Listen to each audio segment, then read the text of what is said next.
In actuality, that is not what the law entails.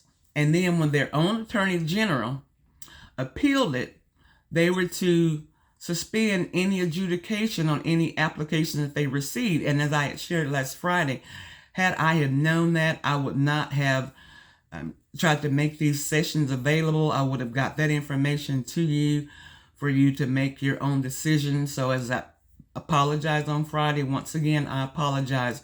But even still, if things do turn around, a judge rules again, dismisses their appeal, I would still like for our friends and family members, those who we know, have your paperwork ready for when this does happen, when this is approved for us. Because to me, what they're saying is to deny us, is to deny the entire 1866 law, which means they are not a sovereign nation, period.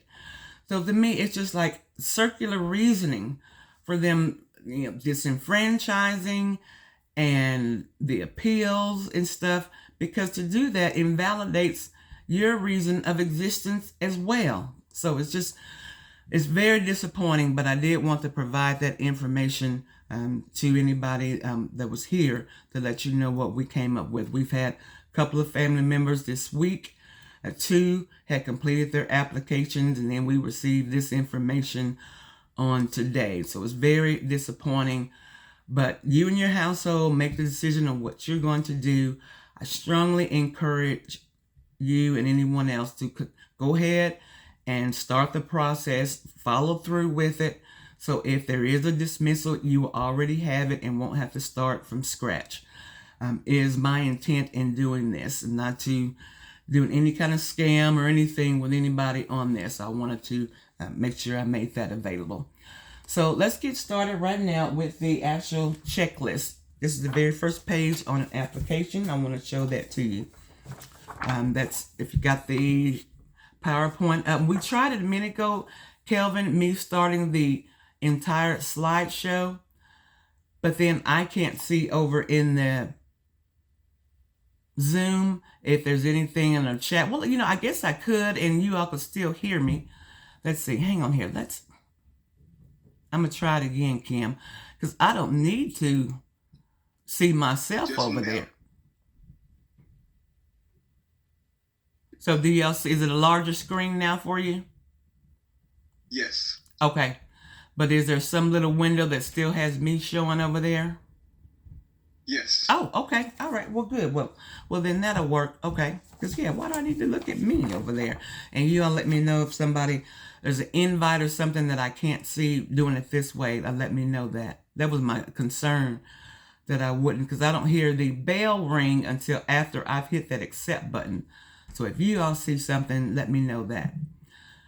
All right. So I went through the fair use and why. I'm just sharing this for tutorial and educational purposes, not for any profit on that. So the checklist, let's see. It's a little blurred. Oh, no. It's a little blurred on that. Okay. All right. So here's the checklist. So we're going to go through this part first. That for the person that's completing this, you must list the names of your ancestor and the roll number that is on that final $1906 record.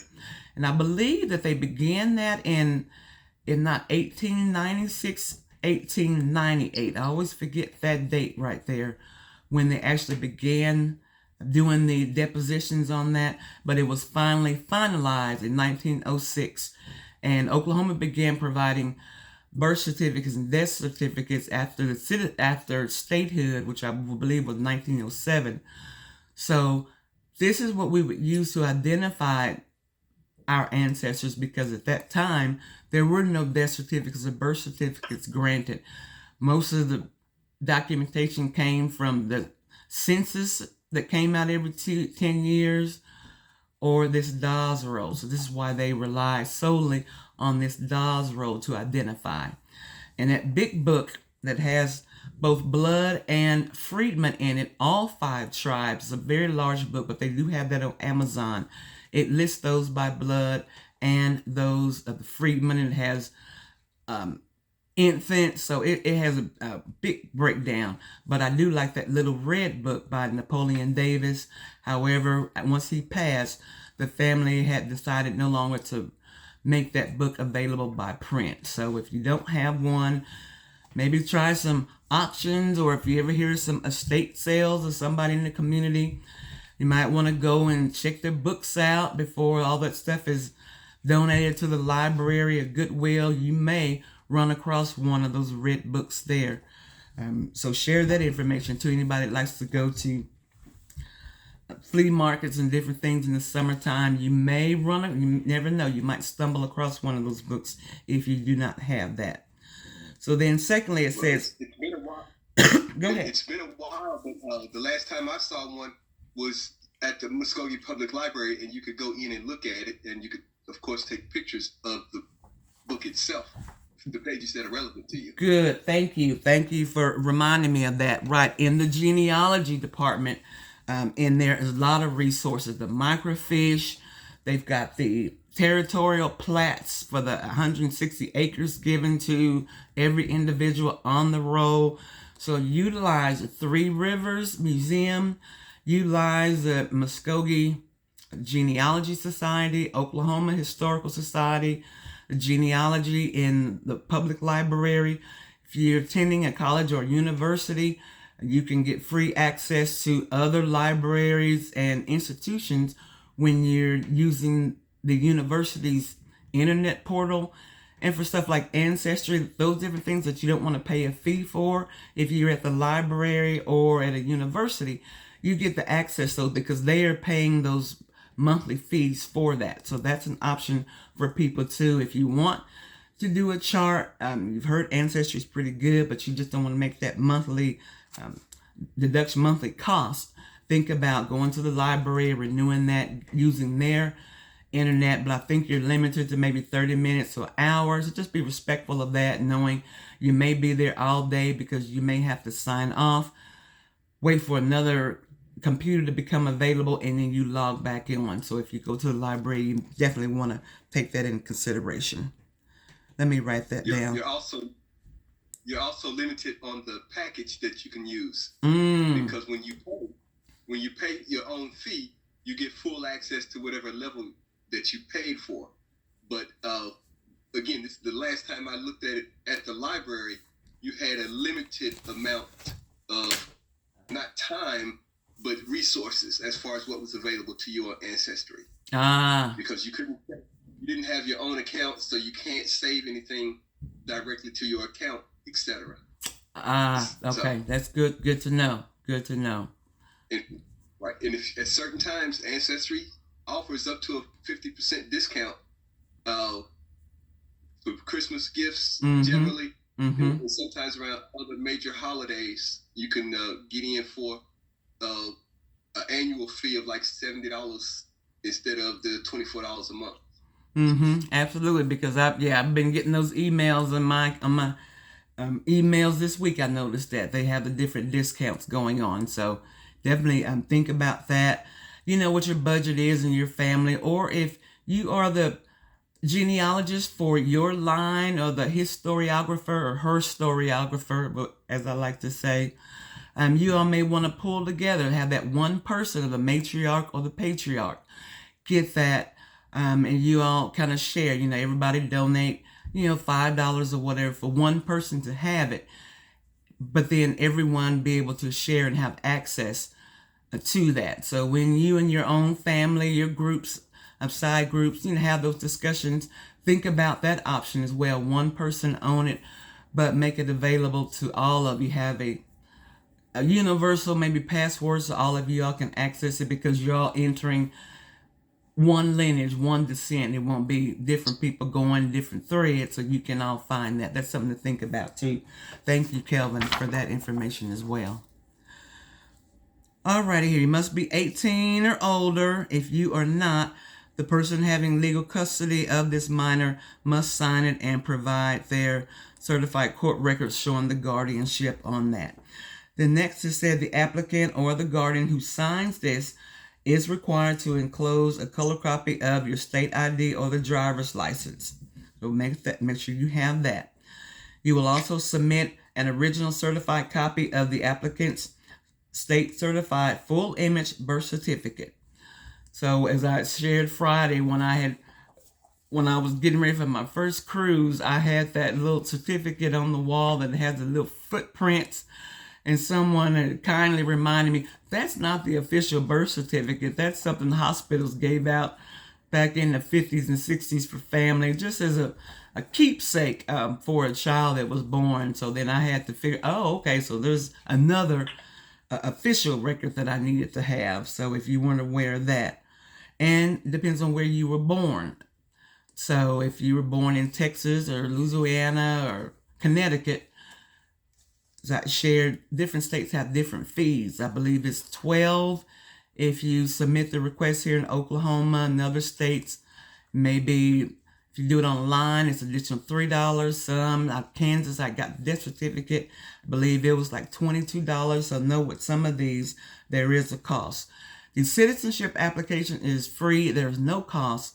But where the cost comes in is your time, your resources, and the fees, depending on how many certificates that you need. If you have yours and your children's, that's great.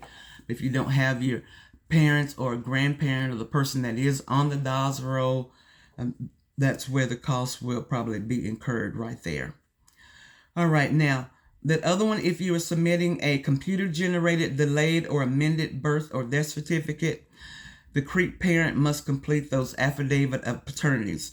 So I believe this is maybe if a parent is not named on the official birth certificate, but now you know that that person is your mother or father. In this packet is an application, affidavit of maternity for mother and affidavit of paternity for the father to complete that, to substitute for that. There is also in here, in a few pages down, will be some secondary identification forms or official records that they will accept for the identification. Like if you don't have a driver's license, they have some other official cards that they will accept as identification. So submit the birth certificate or the death record of your non-enrolled ancestry through whom you are tracing. Meaning, if you are the child, you would get your birth certificate of your living parent. If your parent is deceased, you would get the death certificate. Then you would need that for your grandparent, the death certificate. Then whoever is on that roll, it may be your great-grandparent. Now, for some of you who are a little older, it may just be you, your birth certificate, your parents' death certificate, and that grandparent who is the person that's on the DAS roll. So some people may have a 3-step process, and there are some that would have that 4-step process, depending on your age, if you would need self, parent, grandparent, great parent. And as younger you are, you would need that another step. Like if I had a child, they would need self, parent, grandparent, great-grandparent, and great-great-grandparents information on that. Now, the next one is when tracing back to the original enrollee, you must submit a state-certified death certificate, which must list the CREEP parents as listed on the 1906 DAS roll. So in my instance, I had to get my birth certificate because I forgot to reorder one when I got my passport. My mother's birth certificate because my mother, who I'm tracing my lineage through, is living. Then I needed the death certificate for my grandmother. Then I needed the death certificate for my great-grandmother, which is the person that is on that 1906 DAS record. And there's some other things we'll share later on here. You may have 2 or 3 of them, and it says here a birth and or death certificate. So they were unsure about that.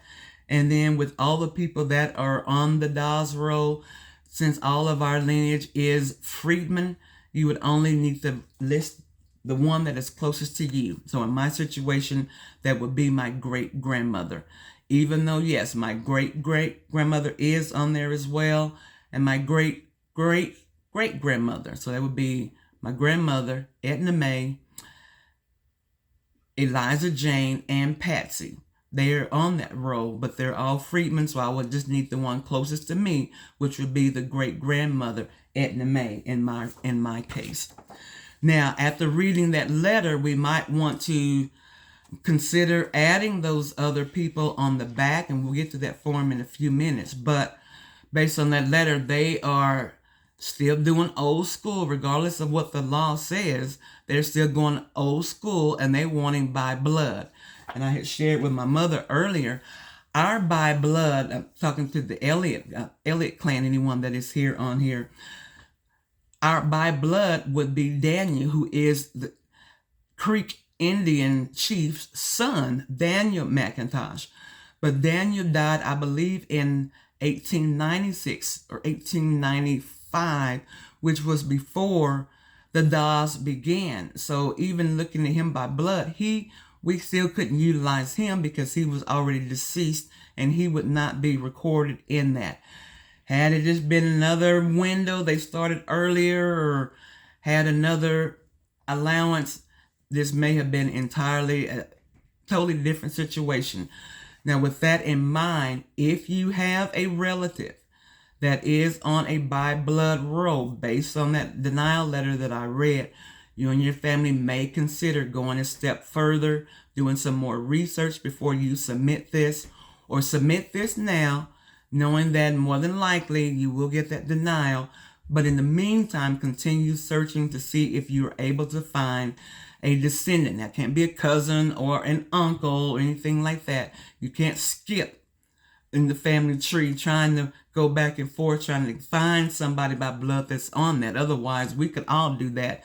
They need that direct link. Mother, father, child, father, mother, grandmother. So they need that direct lineage. So no aunts, cousins, and aunties on the side trying to get to that by blood. All right. They'll also want your a copy of the Social Security card, which must show your birth name and or current married name or legal name. And we'll get to that form in a minute. What is considered original forms of identification. Since more than likely it would be the females that would have the name change because of a marriage. You would put your maiden name and your name as it is now on your driver's license on this application that you would fill out. You would also provide your marriage certificate, or if there's been a marriage and a divorce and then another marriage, I would make sure that I have all of that available when you go over there. If someone is going for you, let's say you live in town, but travel is a hardship for illness or your work schedule, you aren't able to get away, but you have a friend or a loved one, take a sip.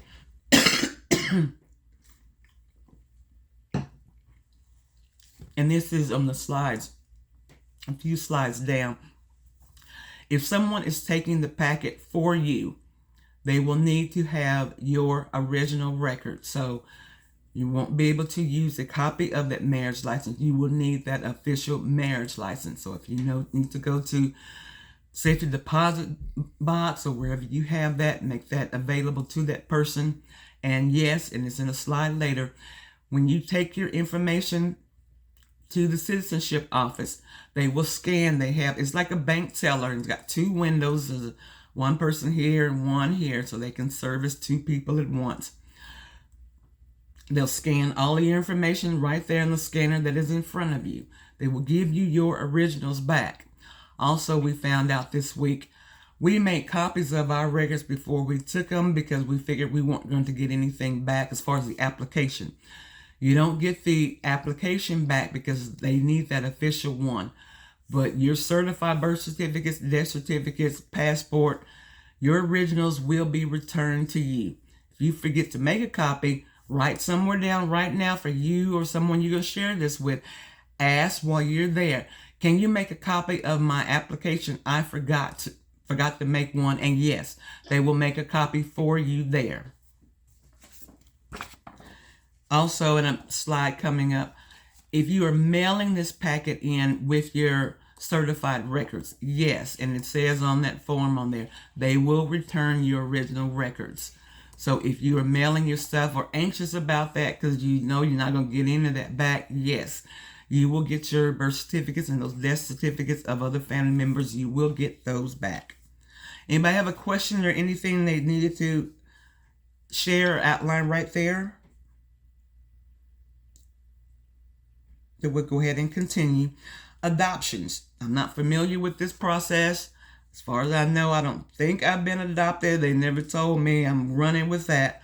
So I didn't research that or ask any questions about that. But in this checklist, it does have here, they'll need that certified petition and the final decree on that adoption status, along with the birth certificate after the adoption. So make sure you have access to that when you go. The next to the last bullet here is, please enclose a passport photo of yourself as well as a legible copy of your straight driver's license or state ID if you're under 18. Let's see, and it must, let's see, what here? Oh, the photo, it must be 2x2, white background. For additional passport photo requirements, check the travel.state.gov.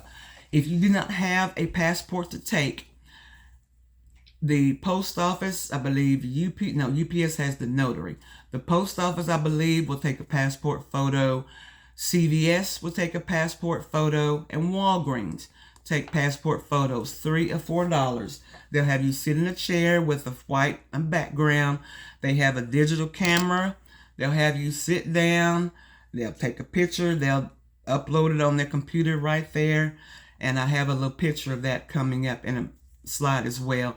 Just those little 2x2 pictures, and that's what you provide if you do not have the actual passport. That is considered a passport photo if you go to CVS or Walgreens to get that, and that will be fine. Now this last one said the applicant's signature is required in the box if a passport photo is submitted. Also on the application that we will get to, it does ask, when we send this card to you, do you want your social security number on the card? So you want to decide which one you're going to have. No, you don't want your social security on there or not. But it is an option for you to check a yes or a no on there. Now, on here on this box, it said the applicant's signature cannot touch the lines. I don't know what that meant, but I just made sure when I signed my name on there, I stayed within the lines. I did that. Alrighty, now let's go to the next page here. This was the information that I shared last week that I just found out on last Saturday. And this is the Muscogee Supreme Court.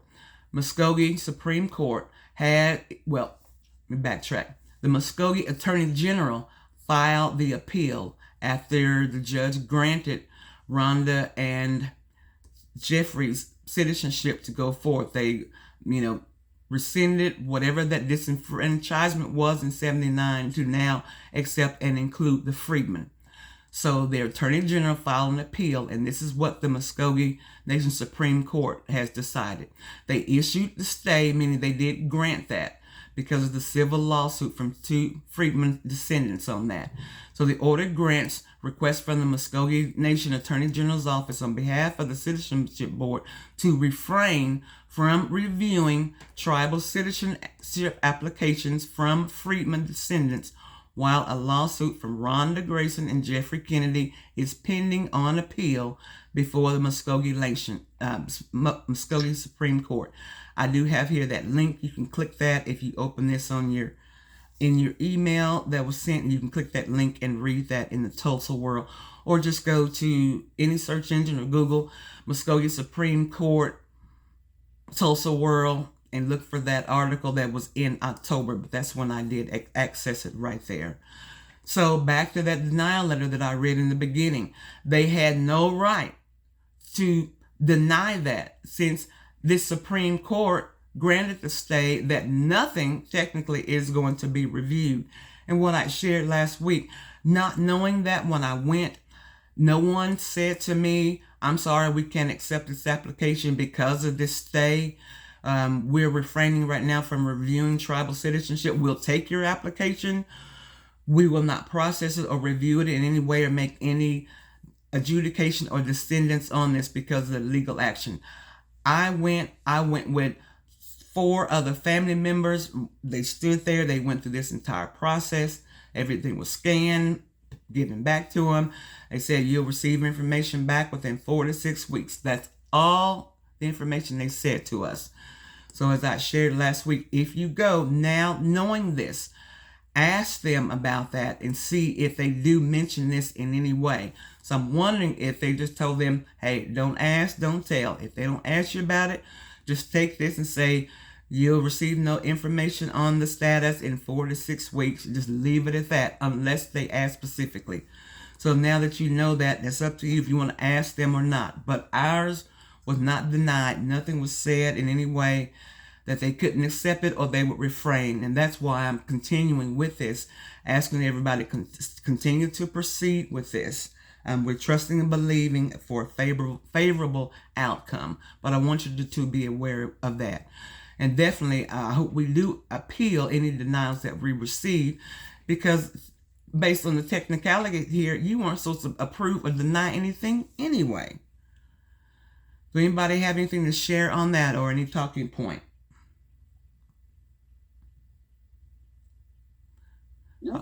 All right, so we'll go to the next one here, and just I'm restating that again, what I just found out on last Saturday. They were to suspend any proceedings with the application process, so they weren't supposed to do that denial anyway. All right, so I just shared some more of that. I quoted that. So here's the checklist. Now, the lineage chart, which is going to come up in a few minutes. Some information that we found out. Yes, if you forget to make a copy of your application packet before you go, when you are there, please ask those clerks to make a copy of your application before you leave, and they will. So you will have that. Also on that lineage chart that we will get to in a second, you stop at the first ancestor closest to you on the roll. Now, I prepared this form maybe last Sunday or Monday before I got that denial. Now, based on that denial, based on how they're rendering these things now, invalid or not, they're wanting by blood. So as I shared earlier, if you can research one more person, but see, the further you have to go back to that person, you're going to go back to people that are then deceased and not on that roll. That's the downside of that you're going to run into, because that's a small window, 1898 to 1906. And those people born in 1812, 1830s, the longevity and lifespan was shorter than it is now. They weren't living 90, 105 years like they are now. They were dying at 30, 40, 50. So by that time, any great-great-great-great-grandparent would have been dead and wouldn't be on that Dawes roll. Somebody getting ready to say something? Oh, okay. I thought somebody. Alrighty, so let me go back over here to enlarge that. Let's go back from current slide. All right. So a family member had asked me this week, should I include the other ones on the back of that form? And I have shared, no, it says the first ancestor. Now that we know about this denial, if you want to put those other ones on the back of that form, just as an extra boost, we don't know what may happen if you do or don't do that. So as I said earlier, I have a great-great-grandmother, Eliza Jane, as well as great-great-great-grandmother, Patsy McIntosh, who are also on that roll. I did write them on the back, so I'm going to see if it's any different, but they were also on Freedman. So that's what that denial was all about, because it was Freedman and not blood. So my interpretation of that, I don't work there. I'm just guessing and high-octane speculation. That means that even if I put those on the back of that, it's no one by blood, and more than likely it's going to be denied. So that's why it saves some time. Stop at that very first person that will be on that row closest to you. There's no additional blood quantum that is granting that, listing all relatives on that Freedman. Now that we know the blood, as I said, try to see if you can find another ancestor somewhere. And those who maybe have Seminole or Cherokee descendant, you may want to consider that route before you do this one. Now that you know that, I will leave that for you and your family. Have a group meet and talk about that. Maybe get some other options and feedback from that. You can list them, but it's not required. For example, as I shared, I have several ancestors listed on the DOS roll, but the first one closest to me is my great-grandmother, Edna. So I stopped right there and didn't include any others. But I did include them, even though it wasn't necessary. I just put them on there. Just, some people just have to go that one step more. All right, so here's what the lineage chart looks like. I made a snippet here, but I'm going to go ahead and it's going to be page, let's see. That's the application. No dual. Where is...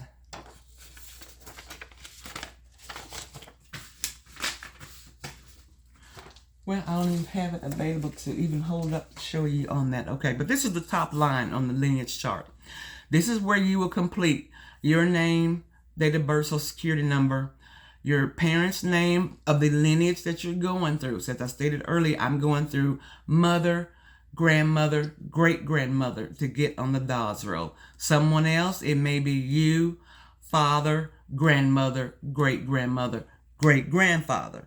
So read those lines carefully, because after grandmother, it goes paternal grandmother, grandfather, meaning your dad's side. If that's not the line you're going through, do not list them.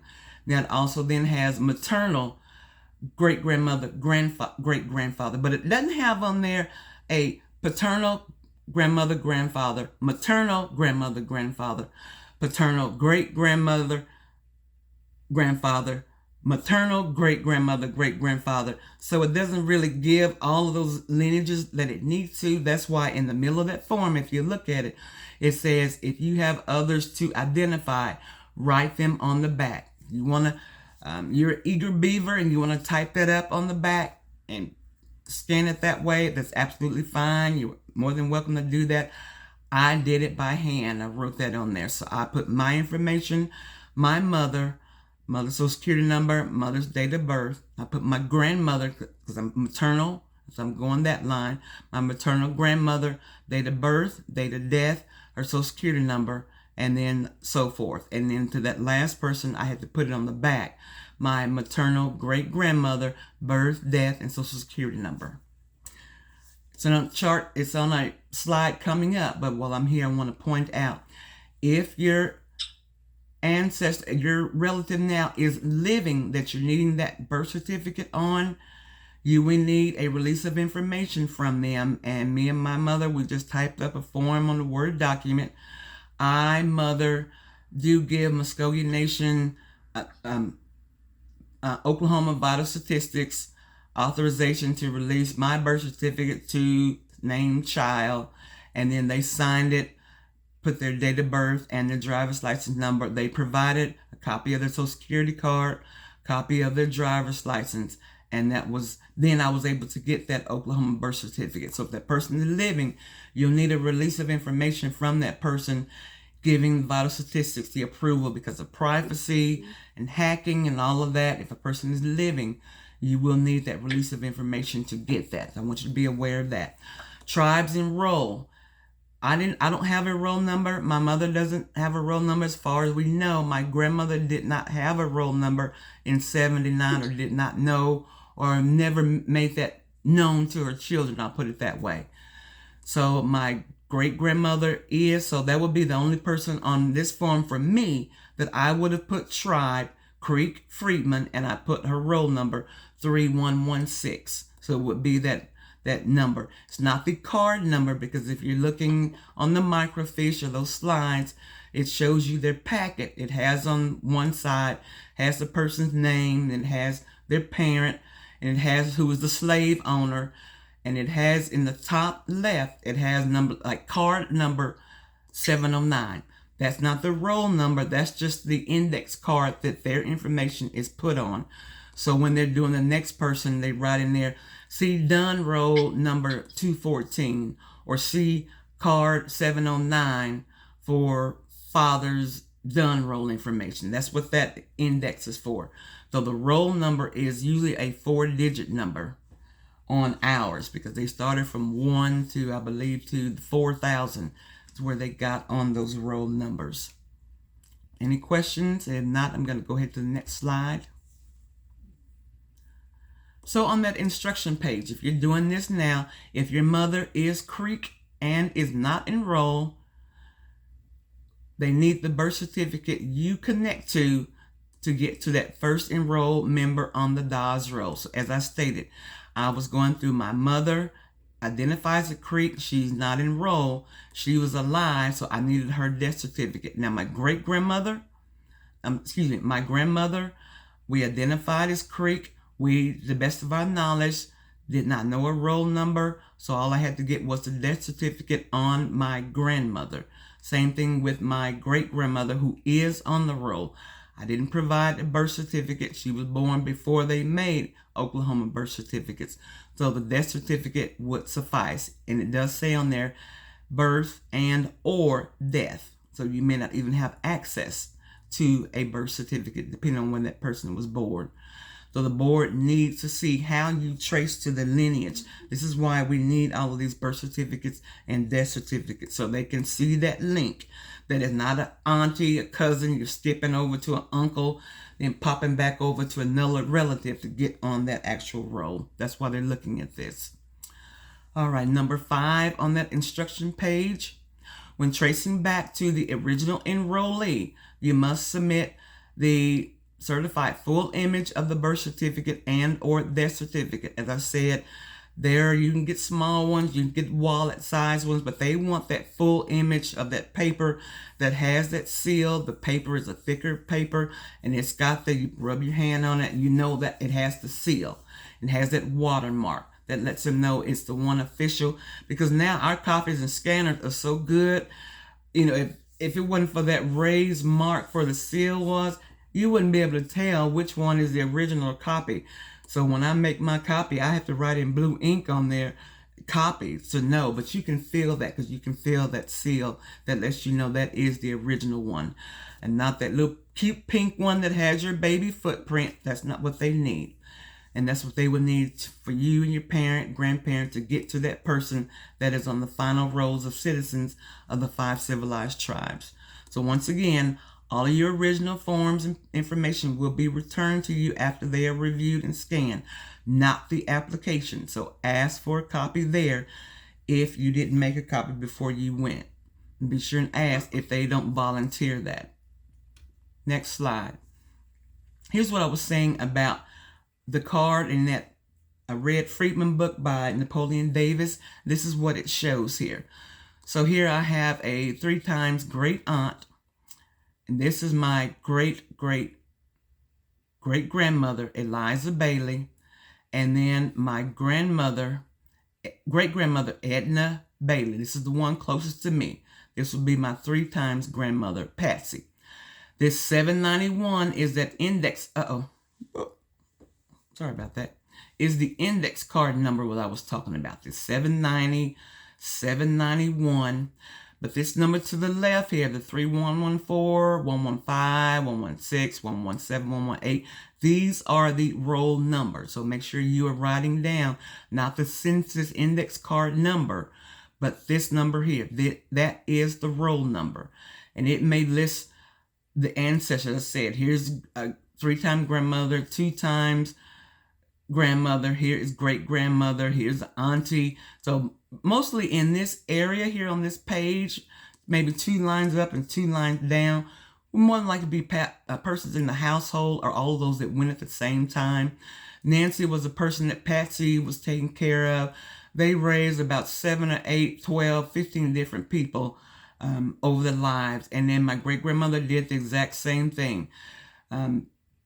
They just help out people, and people were bored there, and they just take care of, kind of foster, or back then, it wasn't nursing homes. If somebody was aging or elderly, you just moved them in.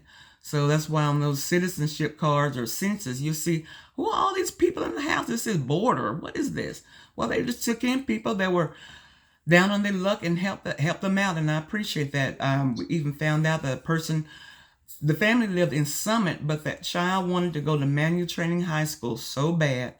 and they were friends with Edna Mae, which were Elliott's at that time, and they let her move in, just a close friend of the family, so she could have an address in Muscogee, so that child could go to Manual. So I thought that was really neat when I found that out, and how they would open their homes just to friends and families like that. But I want to show you the difference between the Citizens card number and the actual Dawes roll number, those 3115s on that page. If there's no question, I'll go to the next one.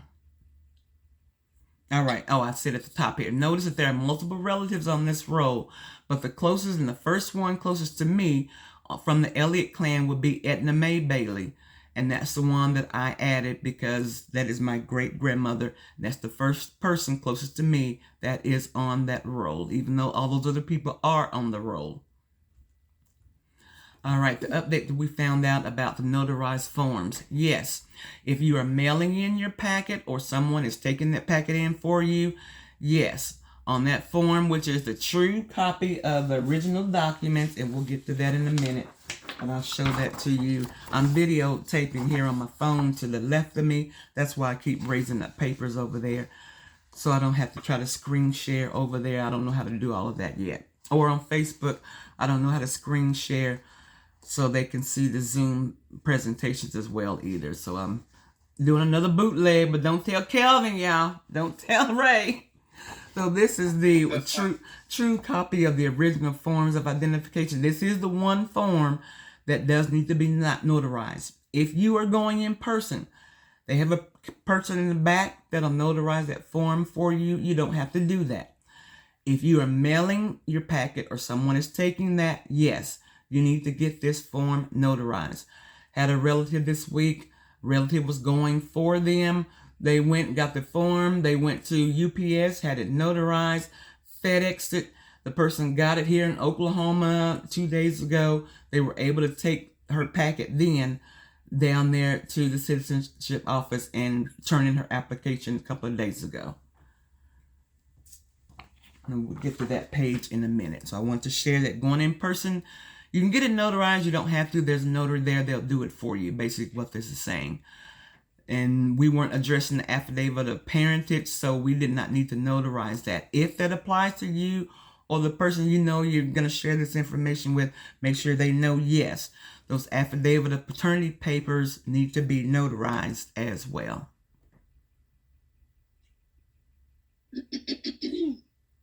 All right, going to the next one. All right, so here's a sample page of that one that I was showing a minute ago, and I'll have that, I believe, in the following slide. It says true copy of original forms of identification.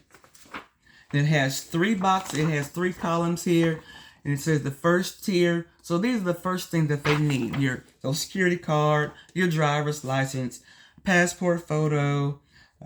If you've been in the military or are in the military, or the spouse, and you've got those military IDs for the PX or commissary or whatever those grocery stores are called, that's acceptable form of documentation. Have that. Someone that took the paperwork in the family did have a military card. They provided that well as for identification.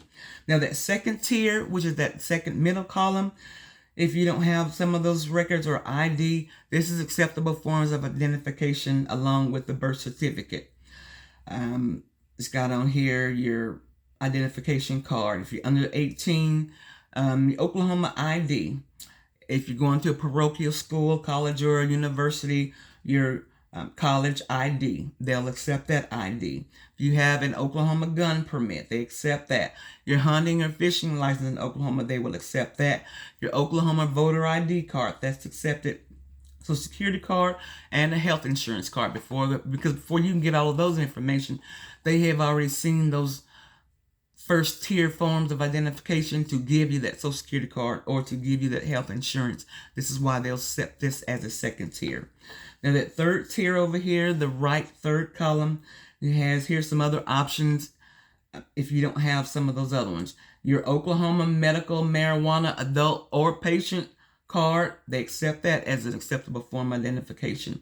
Your motor vehicle registration, your marriage certificate, death certificates, they accept those. Any professional degrees that you have or license, that's acceptable.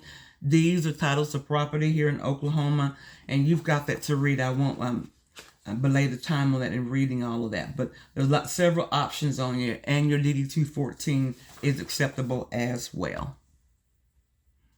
So the next form that are coming up will be that consent to release information on a living form.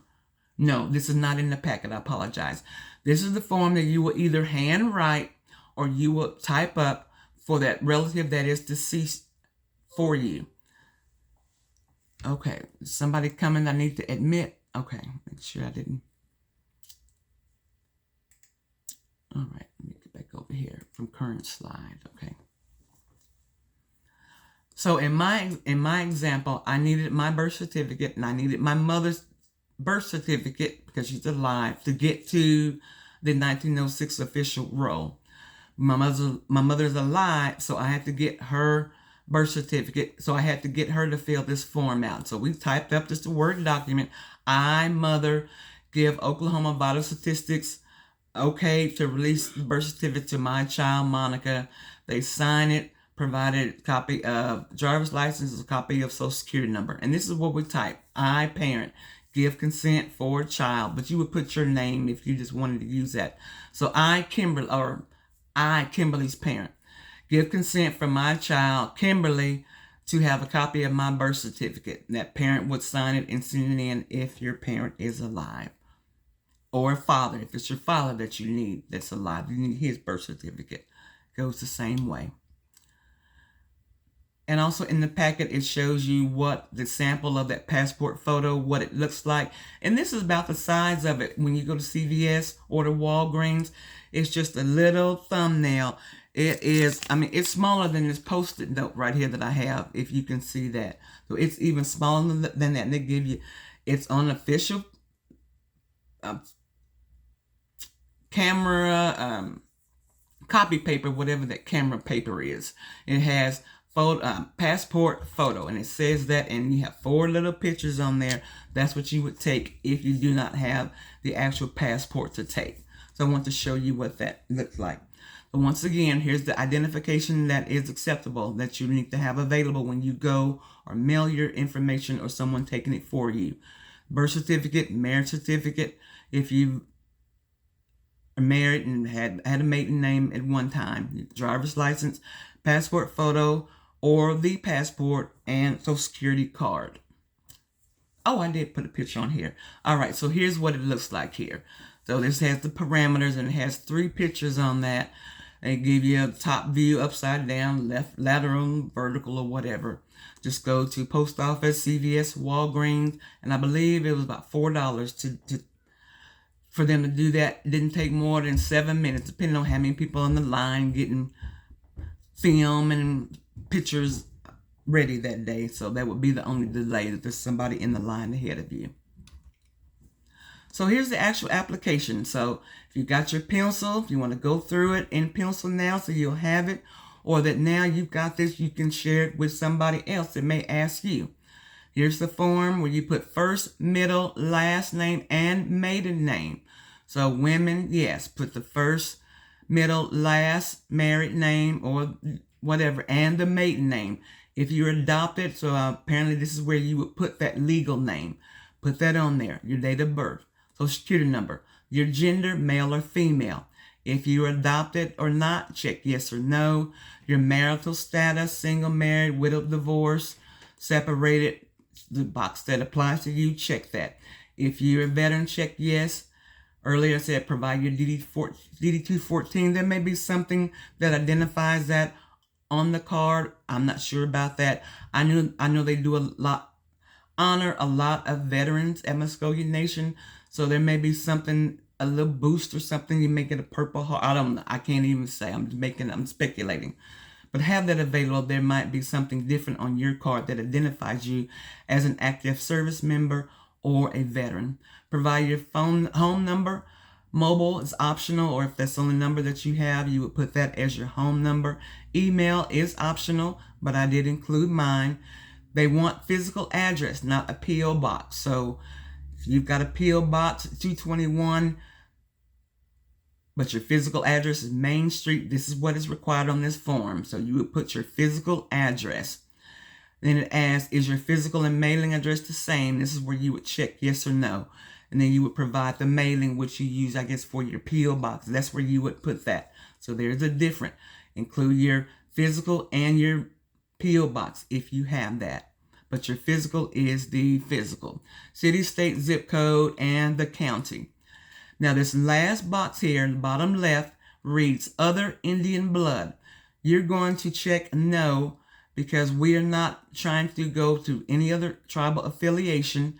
In my example, my great-great-grandfather is Chickasha Freedman. But I did not list him because I am not seeking dual citizenship. I've already got on the back of that form that I wrote on the names of 3 other descendants in this line of ascent. They're all listed as freedmen. So I don't need to list anybody else. But now that we know that, in lieu of wanting by blood, if there is someone by blood, then yes, you may want to put that right here. Other Indian blood as a descendant. You would put that, and whatever other tribal affiliation and that roll number, you would put that. Then you would just sign the bottom of this form. You print and sign. This is not a form that needs to be notarized. So once again, I checked no. I'm not seeking dual citizenship. The other ancestor is Chickasha, but it's Chickasha by blood. They aren't recognizing any freedmen at this time, so I would not be pursuing that unless their Chickasha and Choctaw laws change as well. So I checked no on this. So I'm just restating that. Other tribal and affiliation, check no. Now, if you do have someone by blood, now knowing that information we just found out, do list that, whether it be Muscogee, Choctaw, Navajo, Apache, Kiowa, whatever it is, you put that on there as yes. Okay, so here's just a larger snippet of that lineage chart. So you'll see right here where it says mother, father, then it has maternal grandmother, maternal grandfather. But then after that, I think it goes paternal grandmother, paternal grandfather. But I still wasn't needing my father's side. I'm still going just on my mother's side. Me, mother, maternal grandmother, maternal great-grandmother, maternal great-great-grandmother. And on this form, this is a form right here that says yes. If you have other names to list and roll numbers, write it on the back. So this is that form where you will write on the back. So if you're doing this now in pencil, if you want to write that somewhere, extra descendants with roll numbers, or in my line, handwrite on the back is acceptable. You can write that on there right now. Page 7 of the application will be the form for dual citizenship. It doesn't need a notary either. And that's exactly what it is. We're not seeking dual citizenship. They're asking you to complete this, and you are saying, I want to be affiliated with Muscogee Nation citizenship. I'm not seeking any other tribe. I'm of no other American Indian tribe, blah, blah, blah. And this is what this is saying. So you'll print your name and you will sign it at the bottom. I swear that I am not enrolled and will not enroll for dual citizenship of another federally recognized Indian tribe. If there's any question, just stop me, because doing it with the entire slide, I can't see over the chat. So holler at me, Kim or Ray, if there's something over that I'm missing. All right. So the next form, this is in the application packet. This is the Muscogee Nation's authorization for release. Yes, they need release too, as if they're going to call the Bureau of Vital Statistics to verify the information that they are getting from us. If they want to verify it, they too need that authorization of release from us. And just about anywhere we can go now, hospital, doctor's appointments, you've got those that they need to get some more records or something for another physician. So we're all familiar with this form and what this is saying. So I put here, I, Monica, I authorize the release of information requested by or from the Citizenship Board of Muscogee Nation, whoever that be, Vital Statistics or Kansas Vital Statistics, to be able to obtain this information. And it's only used for the administration of citizenship-related programs. And this is a form that you will sign. And at the bottom it says, so you'll check if it's yourself, next of kin, or authorized representative if you are the guardian of someone that you are completing this for. So here's a form that does need to be notarized if you're not dealing with that parentage of affidavit or adoption. So here are the three. You see the three columns there: standalone, the secondary, what they'll accept, and the medical card, some other forms of acceptable identification.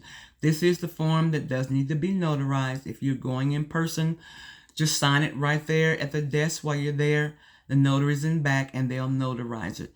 This is also a form you ask them, because they're not going to give this one back. So this is part of the packet. May I get a copy of my application and this form for my own records? And yes, they will do that for you if you didn't make copies of this before you go. And once again, there's a no dual enrollment, just showing you a snippet of what that actually looks like. There's the form, a snippet of what's on the form. We are not seeking dual enrollment. I'm not. I can't say that for you. If you are doing that and going another route or through another nation, read that or call to get some more questions on that. If you do have questions, I didn't research that, so I can't answer that. If you do have or are applying and want dual citizenship, to find that out, you would need to call them to get that information. So here's a snippet of what that affidavit of maternity. So it would be the mother filling this out. I'm mother. I acknowledge that I am the mother of said child, and they will sign it and get that notarized. The next page would be the same one. I am the father. It would be affidavit of paternity. Just a couple of reminders here. Yes, please make a copy of your application before you leave, before you submit it. If you forget, remember, while you're there, circle or highlight this.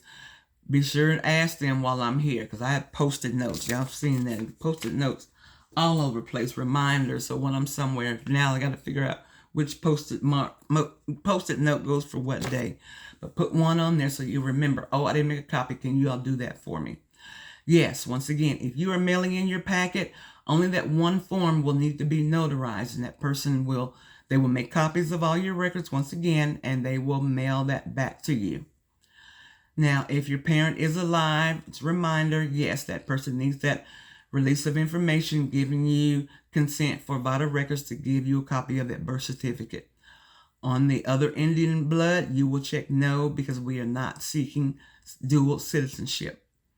On that lineage chart, once again, stop at that first ancestor closest to you that is on the row. If you're now going to try to pursue by blood, then you do want to go a step further to get to that person by blood. But remember, yes, in Elliott's, we do have people by blood in our ancestry, in this line of ascent and descent. They were already dead by this 1896 to 1906 window.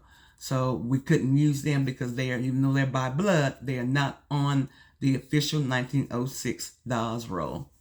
So therefore, I didn't have to add my great-grandmother or great-great-grandmother on that, because I stopped at my great-grandmother. Now, if you want to put those on the back, because I'm proud of my heritage, and which I am, which is why I put mine on there. I love my family history and the old stories. I just hate that we didn't make more recordings or write down those, because those memories are gone. But we are doing this to honor our ancestors, completing what they started, which is so important to me. And I hope it's as important to you and your family as it is to me. Just a couple of citations here of the books that I had cited or pictures that I have in here. I think every family doing some real genealogical research is Gary Zeller, African Creeks. And it does have information about J.P. Davison, our ancestor, James Cootie Johnson, who was an attorney and lived in Wovoka. He did have dual citizenship, a citizen as Seminole and Creek. So it references them. My 4-time grandmother, Sarah Davis, who came with those original Creeks on that right before the Trail of Tears. So that would have been about 28, 29, because I believe Andrew Jackson made that Law of Indian Removal Act in 1931 or 32, I believe. They saw it coming after William McIntosh was assassinated for getting in league with them on this. They assassinated him. So his children and sisters up like, okay, we see the writing on the wall. We're going to roll up out of here now while we can, because it make it too complicated later to where that window is closed for us to make this move now. They went by ferries. They must have come through like the Gulf of Mexico, coming through New Orleans, hitting that bayou, Mississippi River, getting to the Arkansas River, right up here by Fort Gibson, where we cross this river, is where the ferries let them out. So I just think that book is awesome. It has information about her tavern. She had the first B&B, if you want to think of it that way, Airbnb, a great best tavern in Indian Nation. And it's over there in the Davis area where they had getting ready for the Civil War, which is now in that Honor Heights Fern Mountain area. So most of our ancestors and the 160 acres was all that where that Pecan Creek Winery is now, Fern Mountain where Peter's Chapel, Castle, all of that area, Harris Road, going to York Street, when you go in that way, getting to York that way. All of that was, that area was where we had a lot of our land. That's where the racetracks were, and that town over there where that Jameson School was, which is now on the Three Rivers property that they have now as a landmark. I can't remember what, Maybark. Is it Wybark? What is the name of that? Wybark, Maybark, whatever that area, right there going to OK, that road right there, York, where those tracks are, all of that area right there, and part of that turnpike. What's Bank or Wybark? I can't remember what the name of that little town is over there. That's where we have a land and our ancestors. Wybark. Thank you. Wybark. Our ancestor, Babe Mahardy, and his wife. A lot of our ancestors and those that we've heard, names we've heard, are over there. It's a beautiful small cemetery. That was my bug back in 2013, 14, 15. I love going to the old cemeteries and reading those names and just honoring the ancestors. But that's a good book right there that I wanted to share with everybody. All right, we're about to finish here.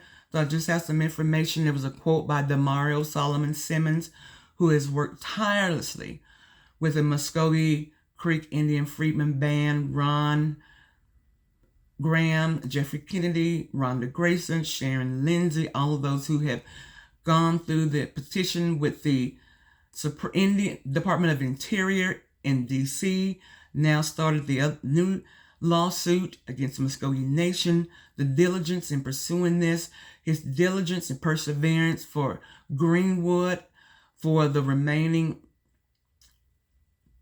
persons affected by that currently. I think the number is down to maybe 4 that are still living. I thank them for their diligence in pursuing this. This opportunity is now open for us because of what they did. And I do recognize and appreciate their sacrifice and service for doing this. Now, he has a quote on here, why are we doing this? And it's not for cars or tags or anything. It's our birthright. And I was watching people coming and going in that citizenship office, just updating their cards. They've got another child to add, and so showing the birth certificate. Like we go and update our driver's license every 2 or 3 years. It's just something that we've always done. It's not a grand whoop-ah like we're trying to make it. I just think it is monumental to me, but it shouldn't be, which is the thing that has happened over the last 40, 50, 60 years because of that disenfranchised. We have no idea what is even available. It's going to take an entire paradigm shift for all of this. Now, what resources would be available to me if I am now a citizen? Do I get some type of discounts on interest rates? My children, now they can maybe apply for certain scholarships that do ask it must be a tribal affiliation. They'll have that now. There are certain scholarships, home remodernization or whatever those phrases are, fixing and repairs, getting homes, access to their hospitals, pharmacies, grocery stores, even Coweta, they have the Indian grocery store. We will have access to those and so many more things on their website. I shared the toolbar on Friday when you just click the links and just showing all the different resources that they have access to. And we have no idea about because no one ever told us, or those who were disenfranchised never shared it because it was no longer available to them. But Sister Gloria Island in Taft from Flipper Chapel AME Church, she was on last Saturday, and she had shared with us that her father had one of those voter cards, and it had his citizenship on there. She remembers him going to vote before that disenfranchisement. So we had told her, keep that, get it laminated, keep that in your family line so you will have that. Because those are things now that I'd love to have, touch with my hand, scanned, to have in my records on Ancestry that I don't have access to. But once again, this is our birthright. We shouldn't even think twice about doing this. It should be as natural as me going and updating my driver's license every 2 years. And hopefully 50, 75 years from now, our children, grandchildren, they'll be able to do this process without even giving a thought to it. I've just listed some other citations here and quotes from other newspaper sources, once again recognizing them. And may our ancestors be remembered and honored by our action. There is sacrifice. There's cost involved with this. The frustration of being denied or rejected. And nobody wants that. I had shared on that trauma-based therapy and counseling. The woman had shared in October. I had gone to one of those Zoom meetings for women in ministry. And she was sharing that the scientists have now proven that the history and legacy that we have of being enslaved descendants, that is passed down in our DNA. So it is now encoded in our DNA, will be now encoded in your children's DNA. That chronic fear of enslavement that encapsulated them during the ride over the waters on the ships, chained in the bottom of those hulls, feet amputated because you tried to run away. The traumas of just that whole environment of an institution of slavery. Now all of that chronic fear is now encoded in our DNA, and scientists have been able to prove that. So these chronic illnesses of the rejection that we experience every time we see someone else beaten on the paper, why we get so emotional, because it's just a trigger, because it's already in our gene line, and it just kind of everything else in there just kind of resurfaces and reopens a memory or a feeling of what others have felt and experienced since 1619, since they've been shipping us over here. But I just want to share that 2 cents, that it is now encoded in our DNA, the chronic enslavement and the trauma from that. And the links here to the Muscogee Creek Indian Freedmen Band. Here's their website information, 1866 Creek Freedmen. I encourage you to put this on your calendar. Just peek over there weekly to see if there's new information, any upcoming meetings. I encourage you, like everybody else is tweeting or on your timeline, Giving Tuesday, the different alumni that you have. Everybody's Giving Tuesday. Consider giving to them on Tuesdays. End of the year donations. People are giving charitable donations to their churches or universities. Consider Creek Freedmen for all the work and labor that they have done and are still in the process of doing with this appeal that is pending litigation and still will go forward. So drop them something on your PayPal or mail a check to them when you think about it. That would be gratefully appreciated. Also, I thank Marilyn Van, who provides a lot of information, a lot of PR and public relations is given to her, and their Cherokee Tree. They are all over the news and social media, going to D.C., sitting before Senate hearings, Department of Interior. Marilyn Van is right there, the Cherokee Freedmen, really involved in that. This is her website here, the Freedmen Fives Tribe. I believe it is a $45 application, and I am going to do that. I want to be a part of that. There's also a National Freedmen affiliation. There is not an Oklahoma chapter, and it has in there the information how to start that. Consider who's going to be the president, vice president, chair, secretary. Get that, type up a form. We want to officially be recognized as the Oklahoma blah blah of this national. So I'm still going to look into that. It doesn't have to be in person, so we can get our family here in Oklahoma. Family in Colorado can be a president or secretary in Georgia, because we have all the now virtual platforms that we could use to even meet quarterly. It doesn't even have to be a monthly meeting. but I believe that Oklahoma should have a chapter of that national information, and I'll get that because I forgot to include that national Freedmen.org. Email that out. I will get that out. I forgot about that. All right, so we're just about finished here. Start with the end in mind. Focus on where you want to go and where you want this to finish. Not any roadblocks that you're going through and facing right now, anything. Follow through. Our goal here is to obtain citizenship in the Muscogee Nation as outlined in the Indian Creek Treaty of 1866, Article 2. And we're not going to give up. We're going to be vigilant and militant and triumphant in this process. And I totally believe that. Yes, the steps might be tedious, but continue the process to the end. Finish what our ancestors started.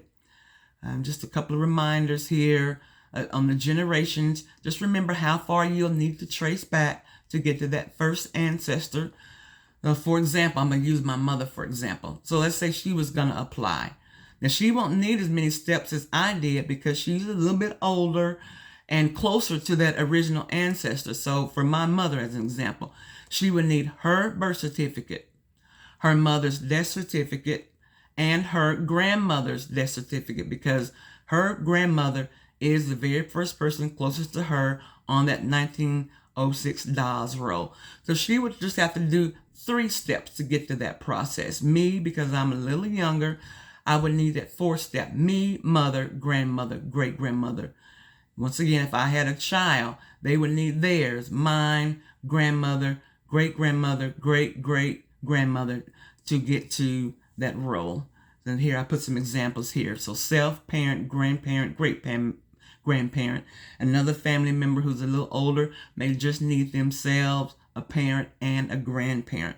And family members that I did go to Muscogee with in, week before Thanksgiving, that's when we all did this. The week of, I believe, because they were closing that Wednesday at noon when I ran back over there for another relative. So it must have been that previous Friday before Thanksgiving. So that relative only needed his birth certificate, his parents' death certificate, and his grandmother, because his grandmother is Edna May, who is on that roll. So that's just as far as he had to go. His children were there too, and I do have this in the slide.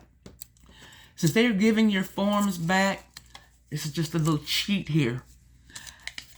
As your family decide who you all might want to go through this process first for everyone, so that we'll know the ins and outs and see the hiccups, so then they can now share that with the next person. And that's what we have been doing as the Elliots.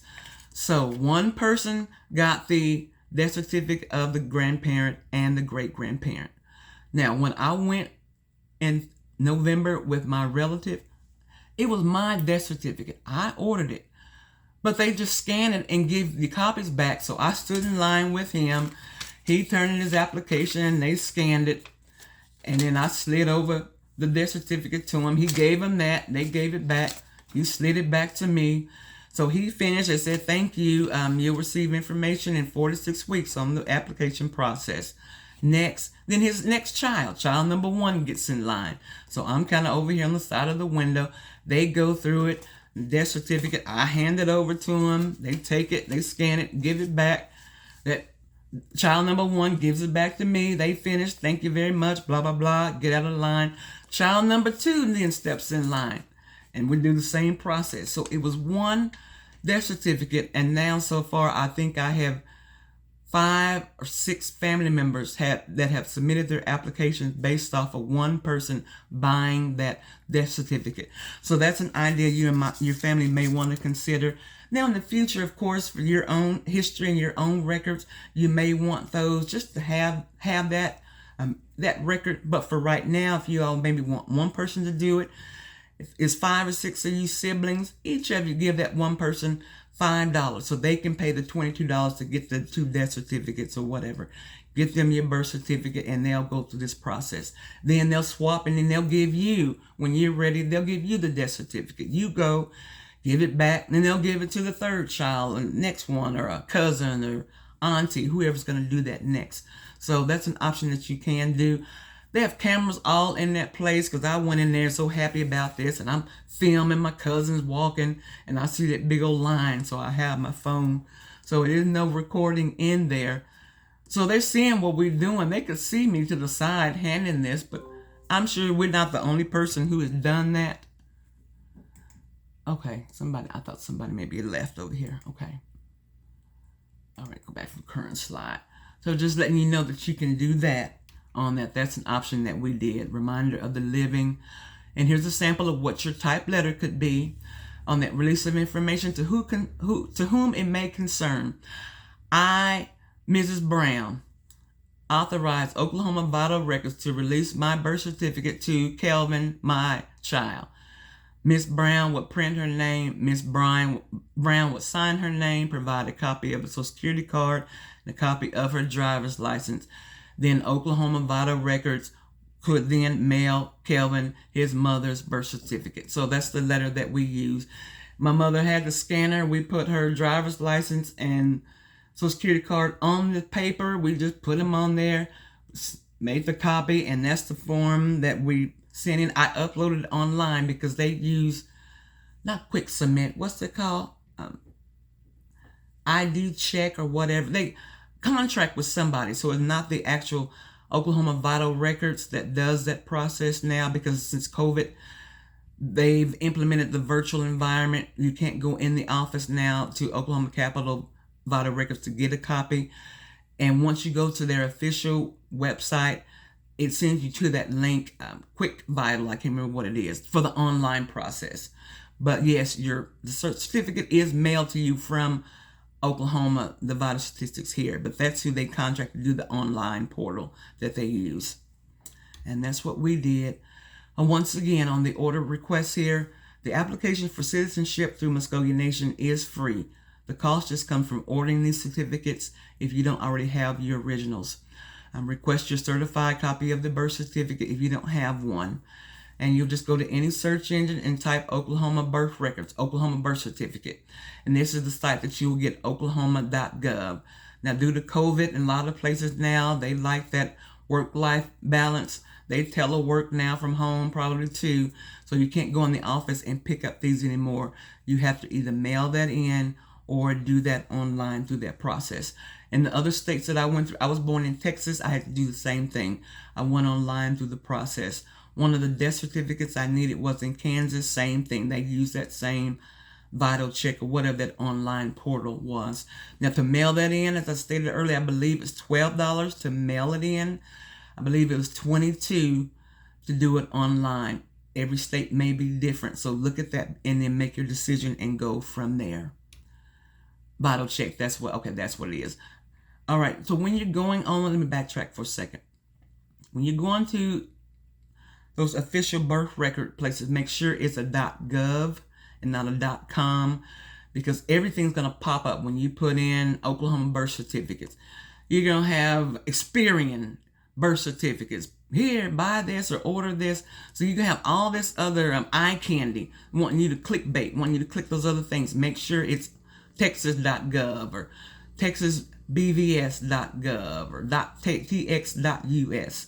Make sure it's something official and not something .com. You want to make sure that you are on the right site. So look at that link, that http:// look at those last three letters there, those characters. Make sure it says .gov or .state.tx.us or something like that. State.nj.us for New Jersey. Make sure you're on the correct site. Then you'll click Order Certificates, and you click Order Certificates, then it will prompt you to go from there. And you will make your order and you'll do everything right there. Have the information in front of you. I don't know if it times out or not for being on there. So have all your papers maybe just right next to you. Whether you're going to do it on your mobile or your tablet or laptop. So you can just type in the information right there instead of trying to go from memory. Oh, no, what was my great-grandmother's? When did she die? Just have it ready for you for when you're ready to do that. All right. Make sure you have that release of information form. Upload that as well when you're doing that online, or if you are mailing that to get that birth certificate from the living relative. Okay, with the death certificate, just a reminder, and it does say on that application, let me go back to that and read it. It asks for birth and or death. I think that was on the checklist. So if they're on that DAS roll, those born before then, more than likely there won't be a death certificate because they didn't start death certificates until Oklahoma became a state, which was 1907. So I believe it says in here, let me find, it says it says birth and or death. Yes, on the checklist for citizenship. On this form checklist for citizenship, 1, 2, 3, 4, 5, 6. Okay, it's box number 6 on that. And it reads, submit the original certified copy of the state certified full image birth and or death certificate. So you just need one of those, because on a death certificate, it has their date of birth. It has the legal father. It has the legal mother. And it has the date of birth. And it has the social security card.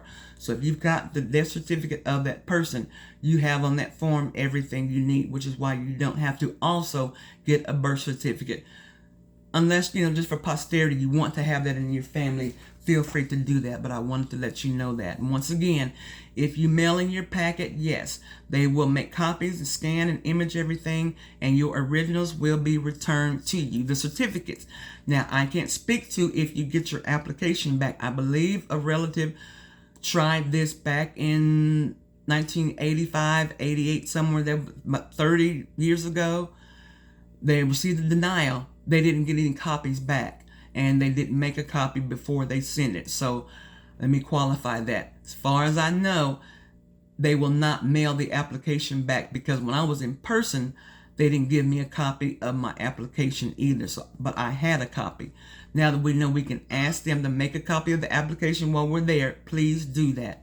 And yes, if you go in person to whether it be Muscogee or a substation in Jinx or wherever other substations are for the Citizenship Board, you can go to those places. Yes, your originals will be returned to you. And here's a question that came up over the last 60, 90 days since we've been doing this. I have all of my original documents, but I'm unable to travel very far due to whatever condition. And then I just don't want some clerk misplacing my original records.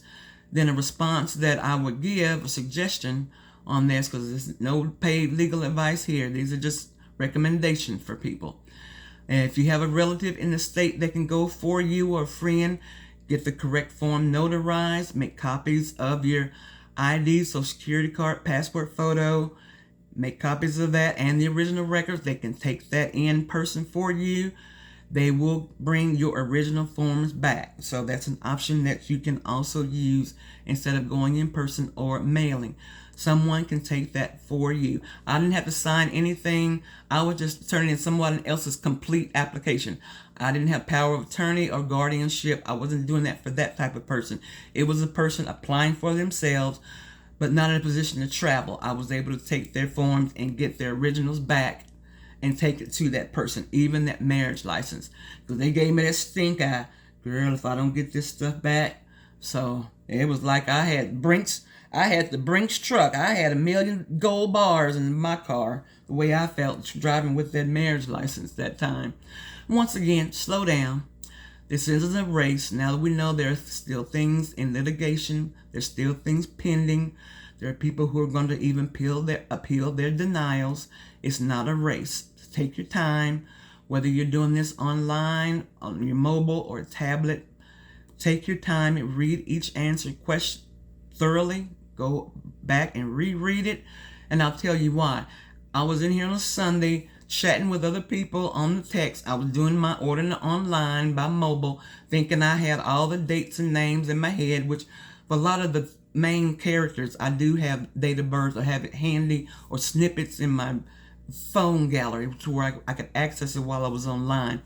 Got distracted reading somebody else's thread on the text. Paid it, hit submit, and sent my stuff in. About 3 or 4 days later, there was an unknown caller come up on my phone. I didn't recognize it, but I knew I was waiting to hear back on some of this stuff. So let me go ahead and pick that up. This might not be a credit agency or, hey, do you want to volunteer or sponsor this? Or, all the robocalls that you get. It was McAllister calling me for birth record. No, was it McAllister or Kansas? I can't remember. Anyway, I had reversed who the grandmother and great grandmother were on that application. And I'm glad they called me. So at the bottom I have here, mistakes could potentially cause a denial or needing to submit extra fees to have to redo this process all over again. Take your time and do it right the first time, because when you're going to have the time to ever do it over. Just slow down, take your time. Well, I want everyone now to do it on in pencil. So then when you're ready to do the real thing, you will have exactly what you're supposed to put in there in each box. And same thing with doing it online. It asks the same question: your name, address, social security number, date of birth. I don't think it asked me for my Oklahoma driver's license. I don't think it asked for that. Address, email, and then I went to the next page and it said, okay, who's my biological mother, biological father. There, I think it said date of birth. I can't remember. Whosever record I was needing. Then ask those questions, and then it gives you the time there. To do it online. It's going to cost this much. Check here, pay it, and then you get a confirmation to your email that it's gone through. If they have a question or they need other documentation, they will email you, because that's what happened with mine. They had notified me by email, that quick check, a vital check. We need a release of information form from your mother in order to release her birth certificate to you. So that's when I found that out. So then went over there and did that. Me and my mom took a picture of my phone, uploaded on that link, and I submitted that, and then a week or two, I received my mother's birth certificate. So they do accept that. So make that available. Take a snippet of it on your phone if it's easier for you to upload stuff that way. Seems like I have slow internet connection over here. So some things, it's just quicker for me to do it on my phone than trying to do that online. But you do have several options. Go to the library, a friend who has better connectivity for you. There are ways for you to get this done. So please do it. We're about done. Okay. Here's another question here about the citizenship packet. I waited to sign my forms because I went in person. If you are mailing your forms or turning in forms on behalf of someone else, ensure that that page that's to be notarized is included. This form right there, that true copy of original form. If they give everything to you in manila envelope, that's wonderful. Before you drive off from Aunt Jeannie Lou's house, open that manila envelope and you yourself go through that checklist right there to make sure everything is in this packet. They may have forgotten something. We think we know and we don't know that we left off something. Another pair of eyes is always good to proofread that for you. Check the name, address, mailing address, phone number for them. Driver's license, social security card. Here's your, okay, you got your marriage certificate. Okay, here's the birth certificate. Here's your mother's death certificate. Here's grandmother's. Okay, you got that form notarized for me. Everything's here. Put it back in the manila envelope. You drive on down there and take care of the process for that person. So just proofread it for them real quick. Just make sure everything that they say is in that manila envelope is in fact in the manila envelope. And once again, this is the only form that will need to be notarized in person. They will notarize it for you. If someone is taking this or you're mailing it, you will need to have this notarized when you submit it on there. Not including that parentage stuff. Those are other affidavits dealing with adoption. Yes, those forms need to be adopted, but those who are not adopted will not need. Just put NA on those forms. Just write on there NA, and you want to initial and date the form. I don't even think they scan that because it's not needed. But if you want to, I don't want nothing out of this form. I want to give it to them exactly how I printed it off. Fine. Just write on there NA does not apply. You can initial it and date that if you want to. All right, let's see. Once again, here's the application again, where it asks for Indian blood. As a reminder, for those who are not seeking dual citizenship, please check box no. You're not. There's no other Indian blood. So be sure you do that. And I put an example here of my mother. That is the first ancestor closest to me. So I wrote me and my mother, and I believe grandmother on the front, but on great-grandmother, great-great-grandmother, I had to just hand write it on the back, and they do accept that. Okay, just a copy of that. Write additional information on the back. So here it was. I was using maternal lineage. So I did not need any of my father's lineage on there because I'm not seeking any tribal enrollment under my father. Again, some people may only need to go self, parent, grandparent. Others may need self, parent, grandparent, great grandparent, great grandparent to get to the first person closest to them. Just a reminder, the checklist before you go over there, drive out 30 minutes over there, double check your own packet. Make sure, yes, you did put the birth certificate. Yes, you did add this. Yes, this. Passport photo. Yes, check, check, check. And you are ready. And that's it. We have completed the process. Now, once again, just a couple of good books that are good resources. Just our history, not just my family, but the history of so much access and identity and purpose that the freedmen had in this nation. Being part of election boards, being on citizenship boards, tribal members, being part of the Supreme Court. These are things that our ancestors were a part of up until 1979. So just good to read all the things that they were able to accomplish with that. And that's why I just share a couple of these. Here's a couple of books that we did share on last Saturday. Angela Walton Raji's latest book, which came out, I believe, in September, Oklahoma Freedmen of the Five Tribes. So she has a few narrations of some Creek freedmen in this book, some very good information in there. I didn't find anything about any of my ancestors. Y'all know how we do now. We go right to the back, to the index, see if we can find our name. Warrior, Winty, Grayson, Grierson. We'll be looking for our family, Simmons, Solomon. And then we'll go back and read the book. But we want to see that first, our family members. And I just love seeing that. I don't think there was anything in here, but I haven't read the book from start to finish yet. I did read from the index. Opened it real quick, read a few pages because I'm reading some other books right now. This is the red book. We had a family member that did call, I believe, even they called Three Rivers Museum here in Muscogee. They told them the book is out of circulation when Mr. Davis passed, and the ancestors after him have decided not to reprint or make any second or third editions on that. So now there are no new copies available for that. Check garage sales, estate sales. There might be one or two maybe on eBay.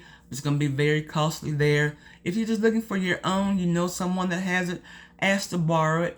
Go over there and borrow it. Take your phone, make a screenshot of it. Please don't take their books home and then forget about them. We have every intention to return those books that we borrow. Life happens and we forget. And somewhere in the back of that person's mind is like, I'm not ever giving that person another book. I really want that. And they're too embarrassed to ask for the book back. Those things happen. We know that. So if you do want to ask another person, tell them, hey, can I come over Saturday? I just take a few pictures while I'm there. Or, hey, meet me at Office Depot. Or, hey, meet me at I-40 Printing on East End Boulevard. Make a copy of some pages that I want. And so you can have your book back. Now, if they say, oh, no, you can take it, then that's okay. But make every effort to do it with them then and give them their book back. Because you just never know what might happen.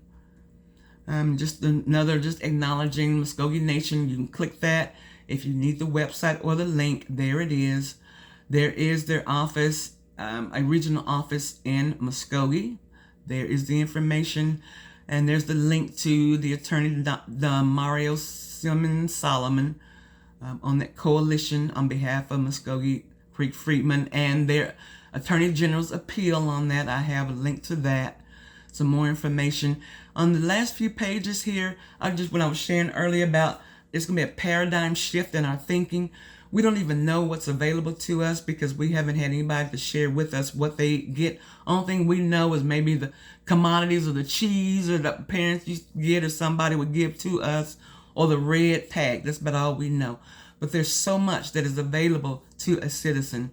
Replacement homes, housing programs.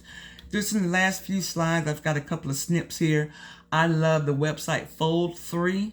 They have a lot of military records, and they have the entire Dawes rolls and the depositions in there.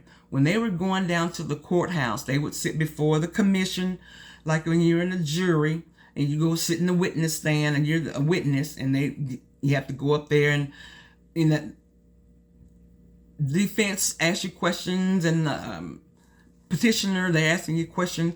This is what everybody had to go through. This is why a lot of people didn't go, because they didn't want to be questioned about all this.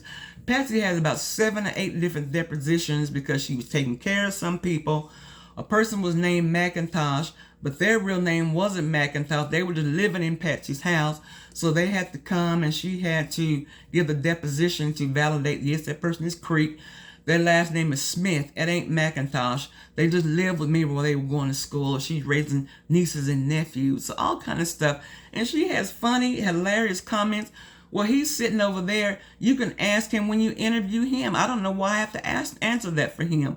But just some of the most hilarious stuff. I love reading the history of words that our ancestors, that they had money. They were quality.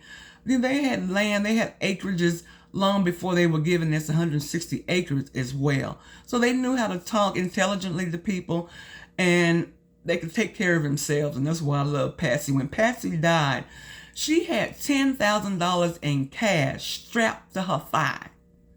And that was I believe she died 1908, perhaps, maybe somewhere around 1908, 1910, y'all. So 10,000 in 2023 money. So go to Google right now if somebody wants to see what that equation would be. What is $10,000 in current money from 1908? So it's probably going to be probably $1 million, or at least probably $250,000 or something, what the equivalent would be now. So this is what it says here. They typed it out. Patsy being sworn in, blah, blah, blah. Here's the commission. What is your name? Patsy. How old are you? About 59. Where do you live? Muscogee. So they go through all of this. How do you know this person? Did you ever hear this person say this?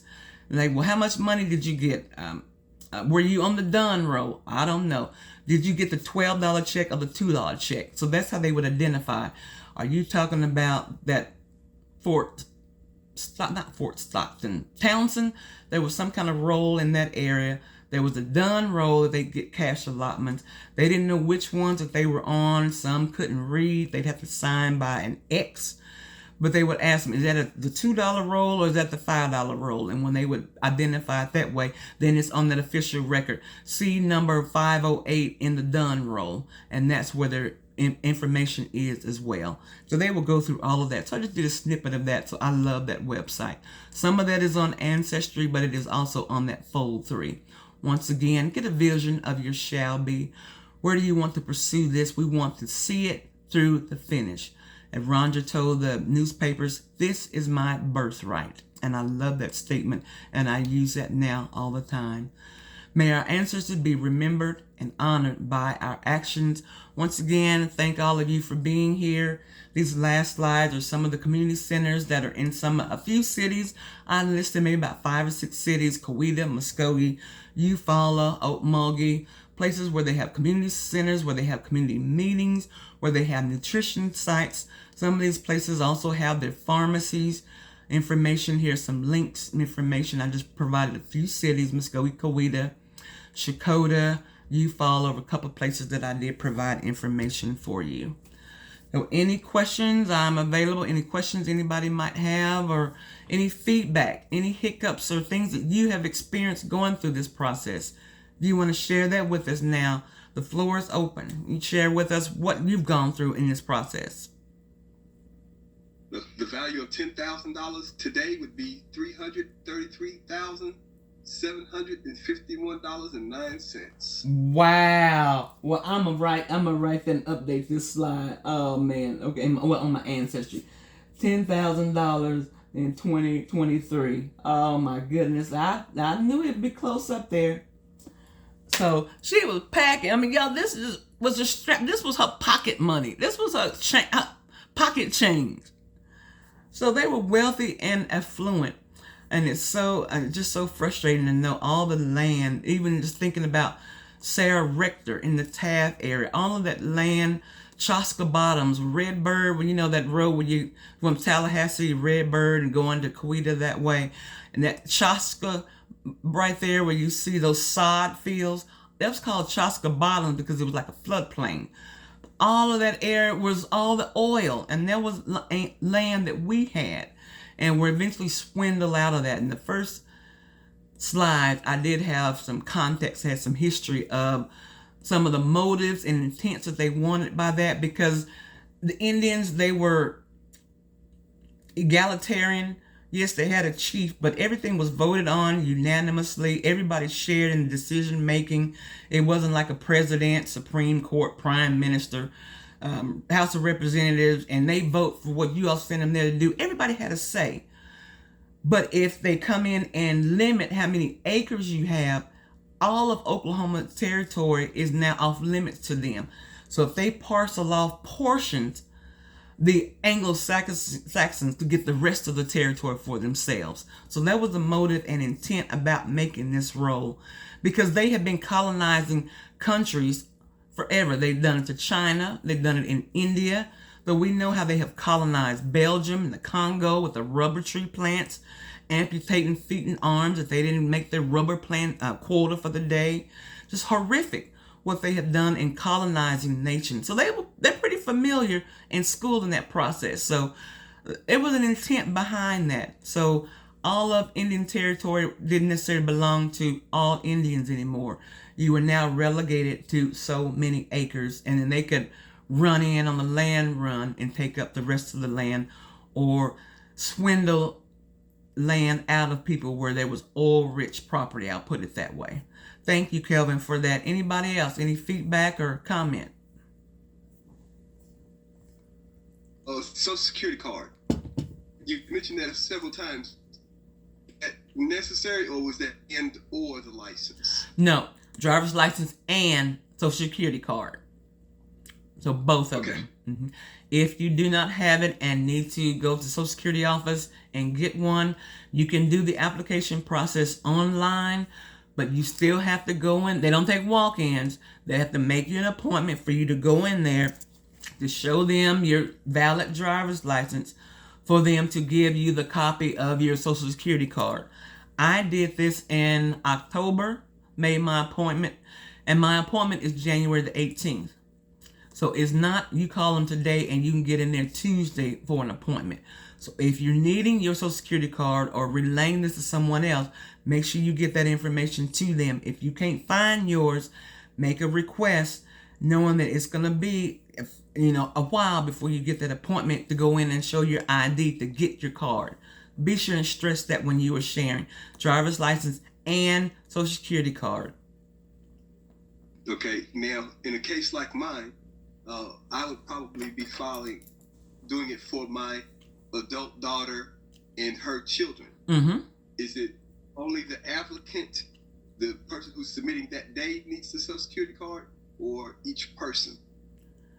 That applicant. So if you are taking your daughter's packet over there, you would take her Social Security card, her driver's license, her birth certificate, and they will scan it and give it back to you, and you take those originals back to her. So they won't ask you for, if you've already done your application, you don't, because you're not necessarily a guardian, you're just taking that on behalf of her. Now, as the parent, if you're doing this for all of them, your daughter and your grandchildren, yes, I don't know, for children and infants, I don't know when you get birth certificates or when you get Social Security cards. I can't answer that as far as infants for you. So you definitely may want to call on that. But she's over 18. You would not have to sign anything as her guardian. More than likely, she would need to do that form because she is the legal guardian of the children under 18 because they live with her. If you're just taking them, or, yes, I'm applying for me, I'm applying for my adult child, here's her packet, but now I'm also applying for my grandchildren, or call them and ask them, because I'd hate to give you misinformation. I would definitely call them about any children under 18. Yeah, well, you covered a lot of it. I just wanted to bring it out because I may not be the only one in that position. Absolutely. Such as it could be considered that my daughter doesn't have her own transportation. Mm-hmm. So for her to get would be a hardship. But if I'm already going, right, I figure I might as well take everybody's. Absolutely. You can take all of that. Yeah. Take it when you go. And you can do for all of them. Take the stuff for the children and make one trip. Mm-hmm. That's why I was saying earlier, one person get that death certificate, but swap it and just, hey, you better make sure you give me my original back. So get one death certificate like I did, and 67 people have borrowed mine, gone through the application, and they brought it back to me so I can share it to the next person who will be here next Tuesday to do the same thing. And I'm not doing this as a guardian, so I don't have to sign anything. They are the applicant. I'm just the delivery person for them, if that's a better way to say it. Yeah, that $15 adds up if you got a bunch of people at one time. Mm-hmm. So yeah. Absolutely. Okay. Or when if gas go back to $3.89 or $4.02 a gallon, you really only want to make one trip. And like I did in middle of November, I went. Like I said, I didn't have my birth certificate yet, so my cousin was like, "How come you ain't in line?" I said, "I'm just going." Standing here to support y'all. I don't have my birth certificate yet. So I went with them. So he did it. His wife did it. His 2 children that were in town did it, all off of, that one shared death certificate that I did have that they needed. So yeah, made one trip and did that for 4 people at that one time. Anybody else? Anything? The office in Muscogee is just to eat. You have to go to Okmulgee. Okay, so that's just the community center or something? Okay. Mm-hmm. All right. Thank you. So let me go on. Let's go back up here. Let's put that back. Oh, let me scroll back up here on that to go up here. Let's see. I put my Muscogee. All right, so put on here. Let's see. On Virginia. Where did I see that Virginia one? Oh, okay. All right, so let me put it right here. So you know what? I really need to take this out because this is not a citizenship board. Good information. Thank you. Not a citizenship board. Okay, I'll say that. All right, if there's nothing else from everybody, I'm going to say goodbye. Once again, thank you so much for being here. Thank you. I hope this helped for when you're ready to do this. Now knowing the information that you do know, continue with it if you're able to. Don't get discouraged. Stay in the race with everybody else. We have family that knows this and they're still coming to do this. So I encourage you and your family, think that through. Okay, and I said, okay, I need to go at 8:30. So thanks, Kim, for handling the chat for me and putting in vital check, and Kelvin putting the equivalency in there. Thank you, everybody on there. And they were saying I was cutting out anyway. Okay. All right. Well, I'm going to let everybody go. Thank you. Have y'all met each other? Kim, my cousin Kim, this is Kelvin Brown. Kelvin, this is Kim. Yeah. Oh, y'all know it? Okay. We know each other. Okay. We know each other. All right. Well, I'll see y'all later. And take care, everybody. Monica. Uh-huh. Monica. I'd like to introduce you to Beverly Young. Hello, Miss Young, Miss Beverly. How are you? I'm doing just fine, and thank you so much for the vital information. Oh, well, thank you for being here, being a part of it. I really appreciate that. All righty. Beautiful info. Thank you. It's good. Yeah, it's good information. I hope everything's going to turn around in our favor. I really believe that. Yes, and thank you for your efforts.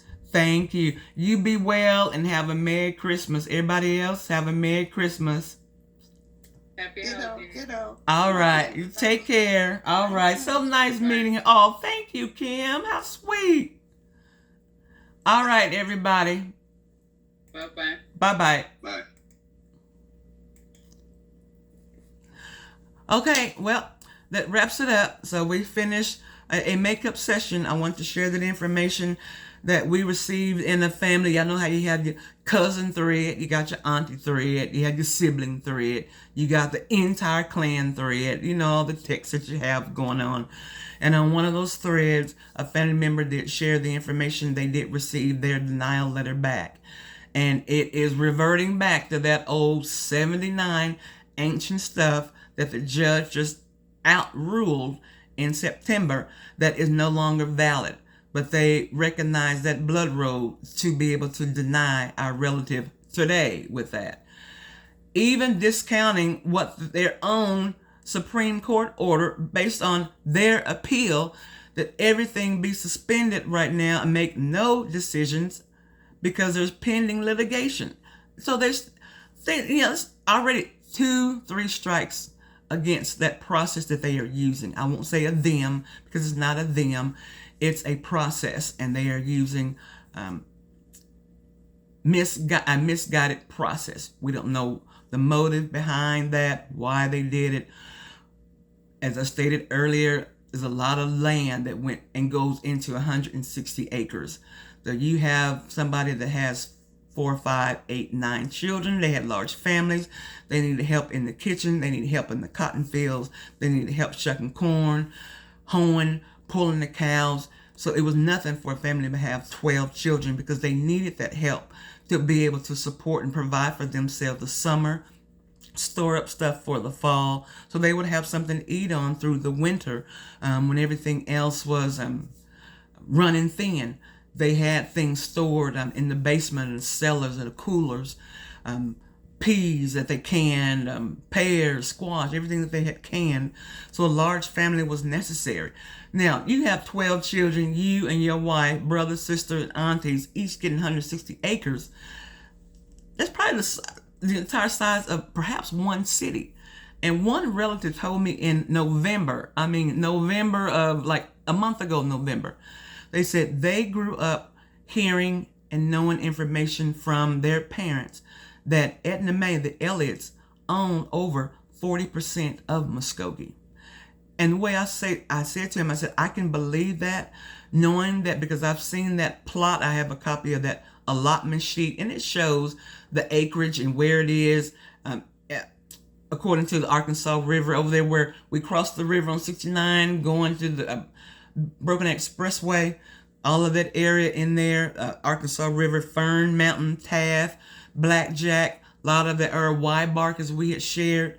You include that and you have 15 family members with 160 acres each, and then able to maybe buy or con somebody else out of their acres. I can easily see one family owning half of that. So you see the importance of shady dealings anywhere from 1907 to yesterday,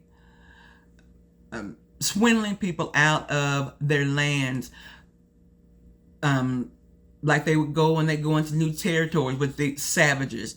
They think they give them some beads and stuff, then they would give them all of this fur and stuff for a few beads. They thought they could dangle some baubles in front of them, which is sadly the thing that they did to us being illiterate. They say, okay, we're going to give you this money in hand right now. All you see is the 10, not recognizing that the property that you have, the value, it could be many, many, many, many, many tens of tens and tens of tens.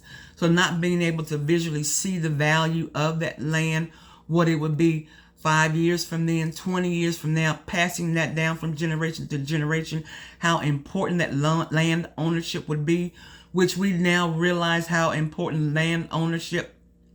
You may not have a pot to piss in or a window to throw it out of, but you've got land. You have an asset. You have real assets, real value, and real property.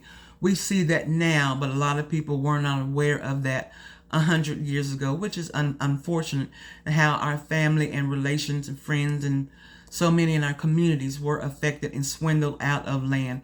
As I didn't finish that Rector story, she had her 160 acres and was basically conned out of that, or she was a minor, so they needed a special kind of guardianship. And of course, the guardianship took over and had taken the land.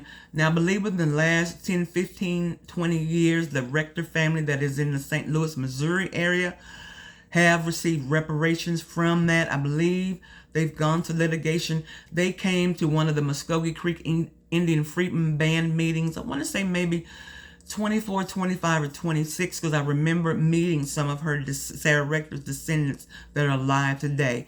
They had come from Missouri and shared some of that information with us, and it was just awesome.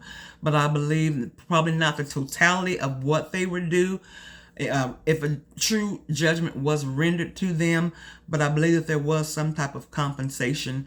So I commend all those families who have remained diligent in accessing and pursuing their birthright, or things that they know that their families were taking advantage of, being able to document that and show that facts of findings and showing that in litigation, and being able to get some type of recompense or recognizing and honoring their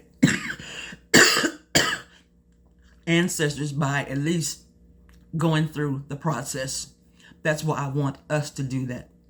All that rich oil land that young girl had. Yes, she was compensated, but not the totality of what that oil, what they were pumping out of there every day and every year until all of the land in this area finally dried up. And by that time, most of us had been swindled out of our land. And not just swindle, I'm not putting all of that on other parties.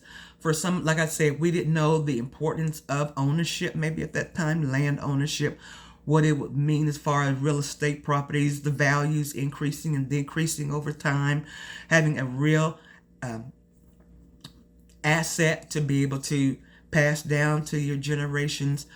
Maybe hardship, a parent or a spouse dies, a person who has never worked now still has 4 or 5 children to provide for, and just out of necessity needed to sell off an acre here, 5 here, 10 there.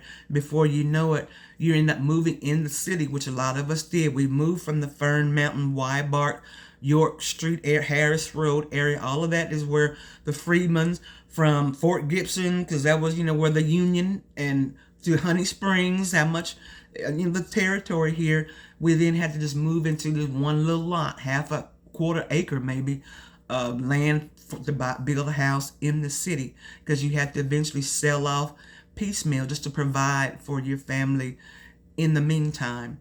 A lot of shame and embarrassment about that. So it wasn't they just sold off our land, and we've heard that story growing up. We don't know what our family members were facing or going through. We don't know the hardships of the 20s.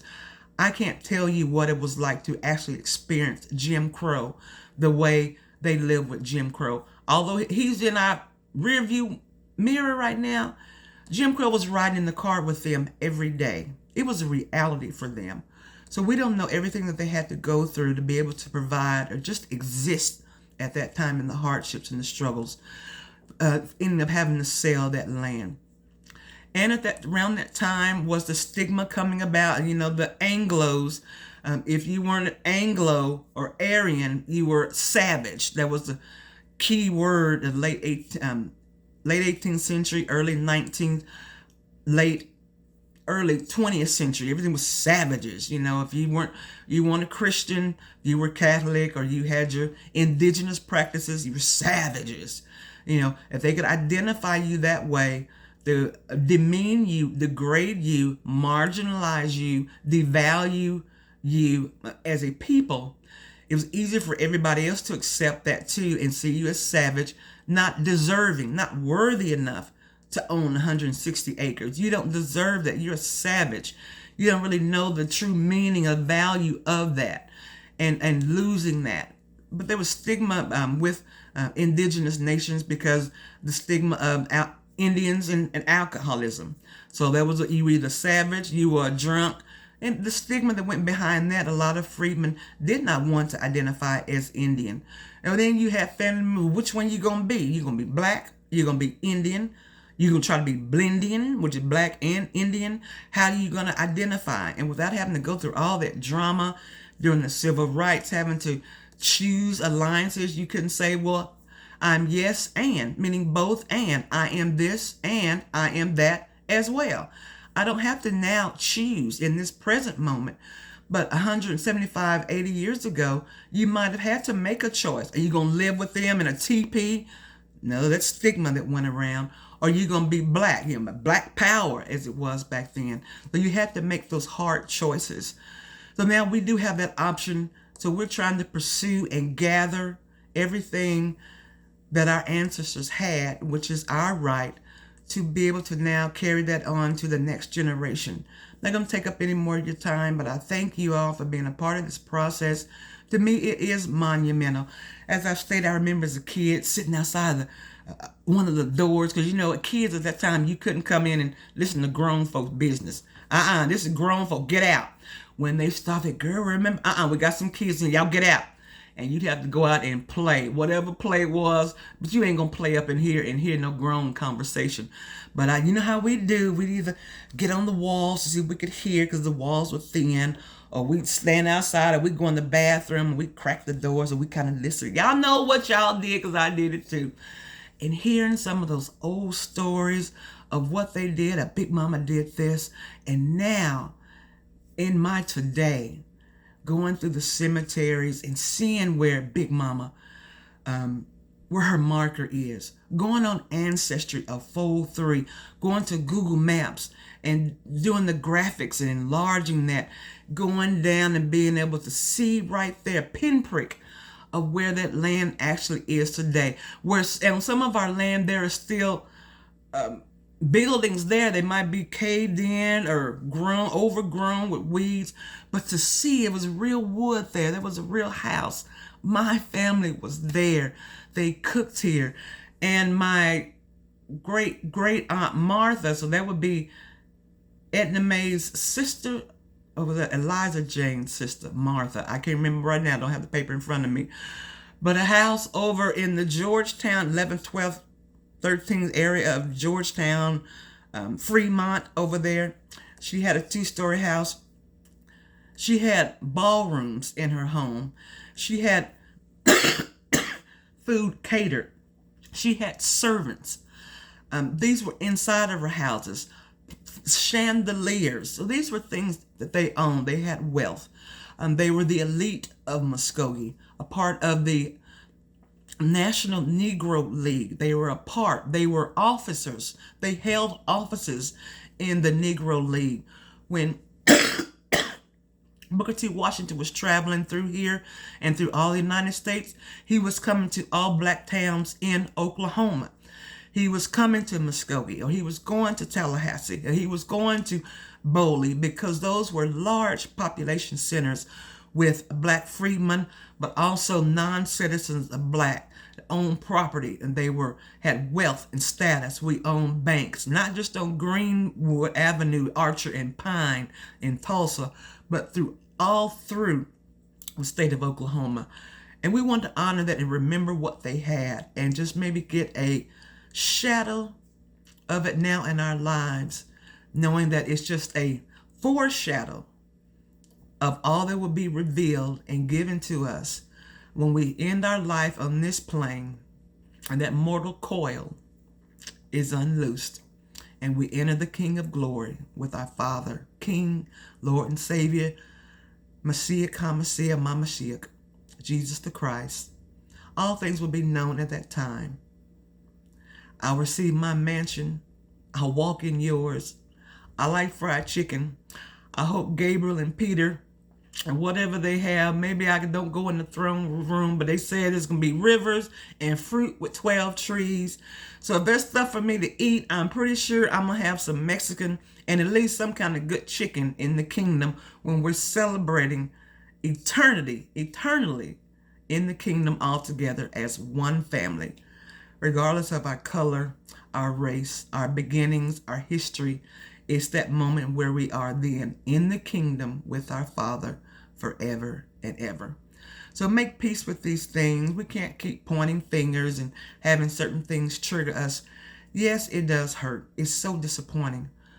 We must be diligent. We must be persistent, vigilant, and pursuing this to honor them. And you owe it to yourself to do this. So get your paperwork, go back through this with a pen or pencil like I asked you to, and you didn't because you were over here texting over here with half listening to me. Go ahead. I know you're going to go ahead and record it or rewind it and listen to it again next Thursday, which is okay. Fill out your papers so when you're actually ready to make that move, you'll have everything. You won't have to try to go on YouTube and find this again, or Spreaker or Facebook, wherever this might be a year from now, 6 months from now. You'll know what you're supposed to do and get it done. Then when somebody asks you how to get it done, you'll know the process for them. I'm not going to keep rambling. I want to say bye. Thank you, everybody. Take care and be well. Oh, my shirt, it says Team Bailey.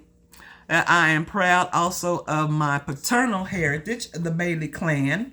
and I was able to get this through Amazon. Some things they have personalized shirts or business cards, banners. Some places you can customize and do your own on there. Some places you have to go and order 20 of them to be able to get those discounts. But just kind of look around maybe for your own family or family reunion, something like this. But I love this. Rocking it this year. My parents were going through some health challenges, but love my father's heritage in East Oklahoma as well, because Daniel's sister Rebecca owned land in the Jefferson, Texas area, which is about 15 miles from my paternal grandparents.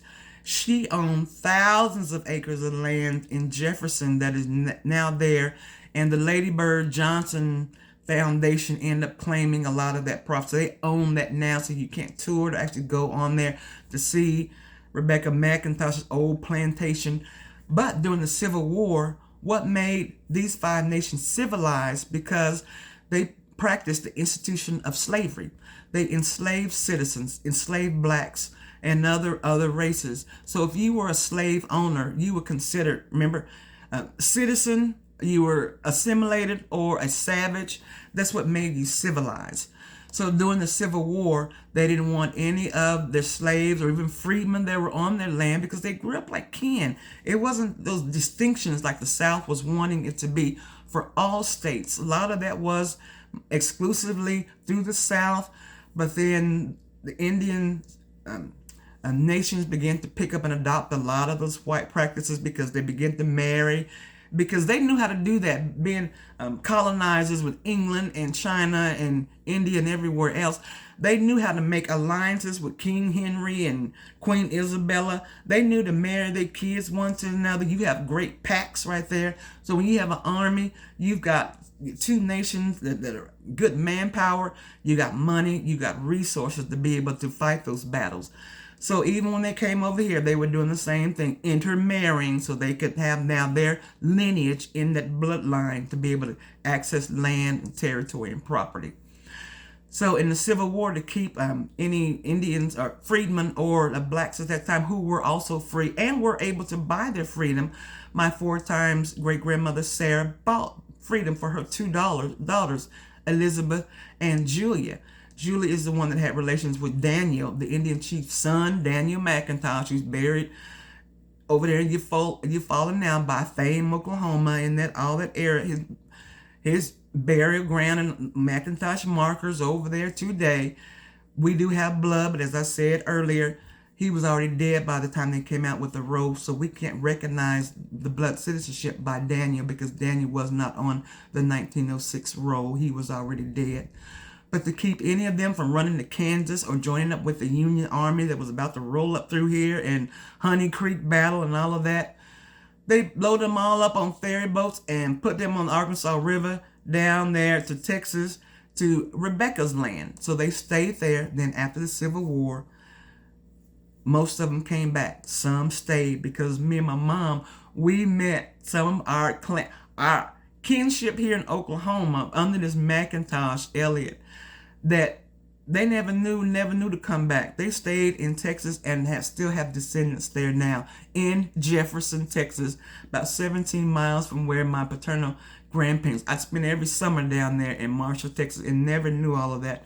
But now doing this genealogy and history, connecting these two lines and seeing how they intersect, his line and my mother's line, and there's real connection with real living people that's legacy today. I just love my family. So I don't mind showing off my Elliott's or my Bailey families, because I love them. Enough of me. Take care. Be well. God's grace and peace be with each and every one of you. You have questions or anything, just shoot me an email or find me on Facebook. Email mony3ca@yahoo.com. Or you can find me on Facebook or Twitter. Might be, I think, Bailey3, the number 3, Bailey3, MTB. You can find Monica Bailey. I'm on Twitter and Facebook, Instagram, and TikTok. No. But you can email me or post some over if you've got a question, or you and your family would like a one-on-one, your family would like their own session to go over this with them in the spring or next summer or something. We can work something out. You call, or we can get an appointment set up.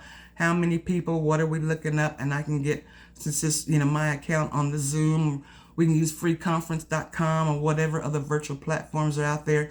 If you want this for a family reunion, when you all get together next summer or year after next, and you want a tutorial like this when everybody's assembled all at one time, do it at the family reunion, I'd be more than willing to do that. This isn't an affiliation with any type of organization. Like I said earlier, it's just a bootleg. I experienced it. I just want to share what my experience was with this process, what I found out. So instead of us texting 7, 8 different people, some person knows this information, this one knows something, but there's no one who really knows all of the information. And I'm not claiming I know everything either, but having everything incorporated in one place so everybody can access the one portal, access to it, whoever's putting your information on the cloud, whoever your historiographer is in your family, get all that stuff uploaded and into your family's cloud. Also, when you go into these family reunions and getting together on Christmas holidays, upload all your pictures on your phone to your laptop. Upload them on your USB. When you all are together, the family reunion, take your laptop. You get Annie's USB, upload hers, give yours to Annie, upload all of her photos and digital records stuff to yours. Take yours home. You have everything that everybody else has. So remember doing that. Any gatherings that you all have, memory sticks, USBs, or whatever you have, doing a corporate cloud account. I don't know how those things work. We do have a historiographer in our family that is setting up that cloud and has that going for us. Somebody in your family that is a wizard at that, IT connections and services and platforms. Get that stuff. Make digital records. Archive this stuff. These paper days are over. Us having 40 photo albums and trying to go through all of those, and now we all got saran wrap on them or trying to tape them and paper clips because the pictures are tearing and ripping. Don't lose your memories. Let your children and grandchildren see the legacy that they have been born into. When you are gone, they will still have that information. So every year as technology upgrades, I know it's a challenge. I can't do it either. Upgrade with it. Get all of your legacy digitized or whatever it's going to be out there. Maybe in 10 years, all of this may be done by Bitcoin. It may be all that way. You just touch stuff and it's there, like in all those movies and stuff or whatever. Learn that. Get somebody to learn it. Y'all pull your resources together. Pay somebody to take a class at the Votech to learn it and do it for you all. Have it. Don't lose your history. Don't lose your legacy. Give this to the next generation so they can be honored by being a part of this family as well. Take care. All the best to you. Lastly, this was free. This was just something that I pulled together. But last week, my church has shared and co-shared with this and a part of this with me, and they were participating as well. I am the pastor of Peter's Chapel, African Methodist Episcopal Church here in Muscogee, Oklahoma, 7902 Fern Mountain Road. We are 4 miles west of the castle on 69 and a place where the gospel of Jesus Christ is preached. The person who is the king of that castle is proclaimed. I invite you any Sunday to join us in fellowship in person. Our Bible study series we do virtually on Tuesdays at 6 p.m. Email me or shoot me a message on Facebook. Hey, I'd like to participate. I'll have Tuesday the 23rd open. Not all weeks. I've got other business meetings, board meetings, our own Bible study every Tuesday, but I might be able to get in 1 or 2. Can you send me the PowerPoint? Send me the Zoom link. This one right now, we're studying the Daniel Prayer, the book by Anne Graham. Yes, Billy Graham's daughter, Anne Graham Lotz, Lotz, the Daniel Prayer, which focuses and emphasizes on Daniel, the 9th chapter. So read that, and if you want a greater context of all that happened and transpired before Daniel 9 and everything that happened because of that prayer he made from Daniel 9, read that chapter, get the book. Join us on December the 6th through, I believe, the last Tuesday in January. I don't want to misstate it. It might be January 26th. But this is how long that series will be. We might need to restart it on another day. And Tuesday at Peter's, we start something else on our Tuesday. But keep the Daniel prayer going on another day as people find out about it or want to participate or go through that process, the learning some different avenues of ways. So this is a battle that we are in. And they understood it back then. When there were battles in the earthly, they understood that there were heavenly battles. They knew that the archons of God, they knew that the B'nai Ha Elohim on both sides, the opposers and those that defected, who were warring against the ones that stayed with God, the army of the heavenly host, seeking territory, claiming it. Ephesians 6 talks about it. Paul talked about the powers, principalities, power, rulers in high places, thrones, dominions. Those are hierarchies of archons, angels, which only means messenger. There's not the being. They were cherubim, seraphim. There were the ones with eyes. They were called Ophanim. Im or I-N-I-M is plural. The just means it was just single. So it tells you that there were several of these out there. So the B'nai Elohim are fighting in the invisible, warring, battling for your soul. So you need to understand this is a battle that we are in today. Anything in our politics, going on in our school systems, any other witchcraft that we see going on around us, all these beautiful movements now that we all have to participate or we're shamed into because we're not inclusive enough on certain things. You stand your ground. You hold firm to God's power, God's word, in the name of Jesus and by the power of his blood. So when we are battling here, know that the archons of God are fighting on behalf of you in the heavenlies.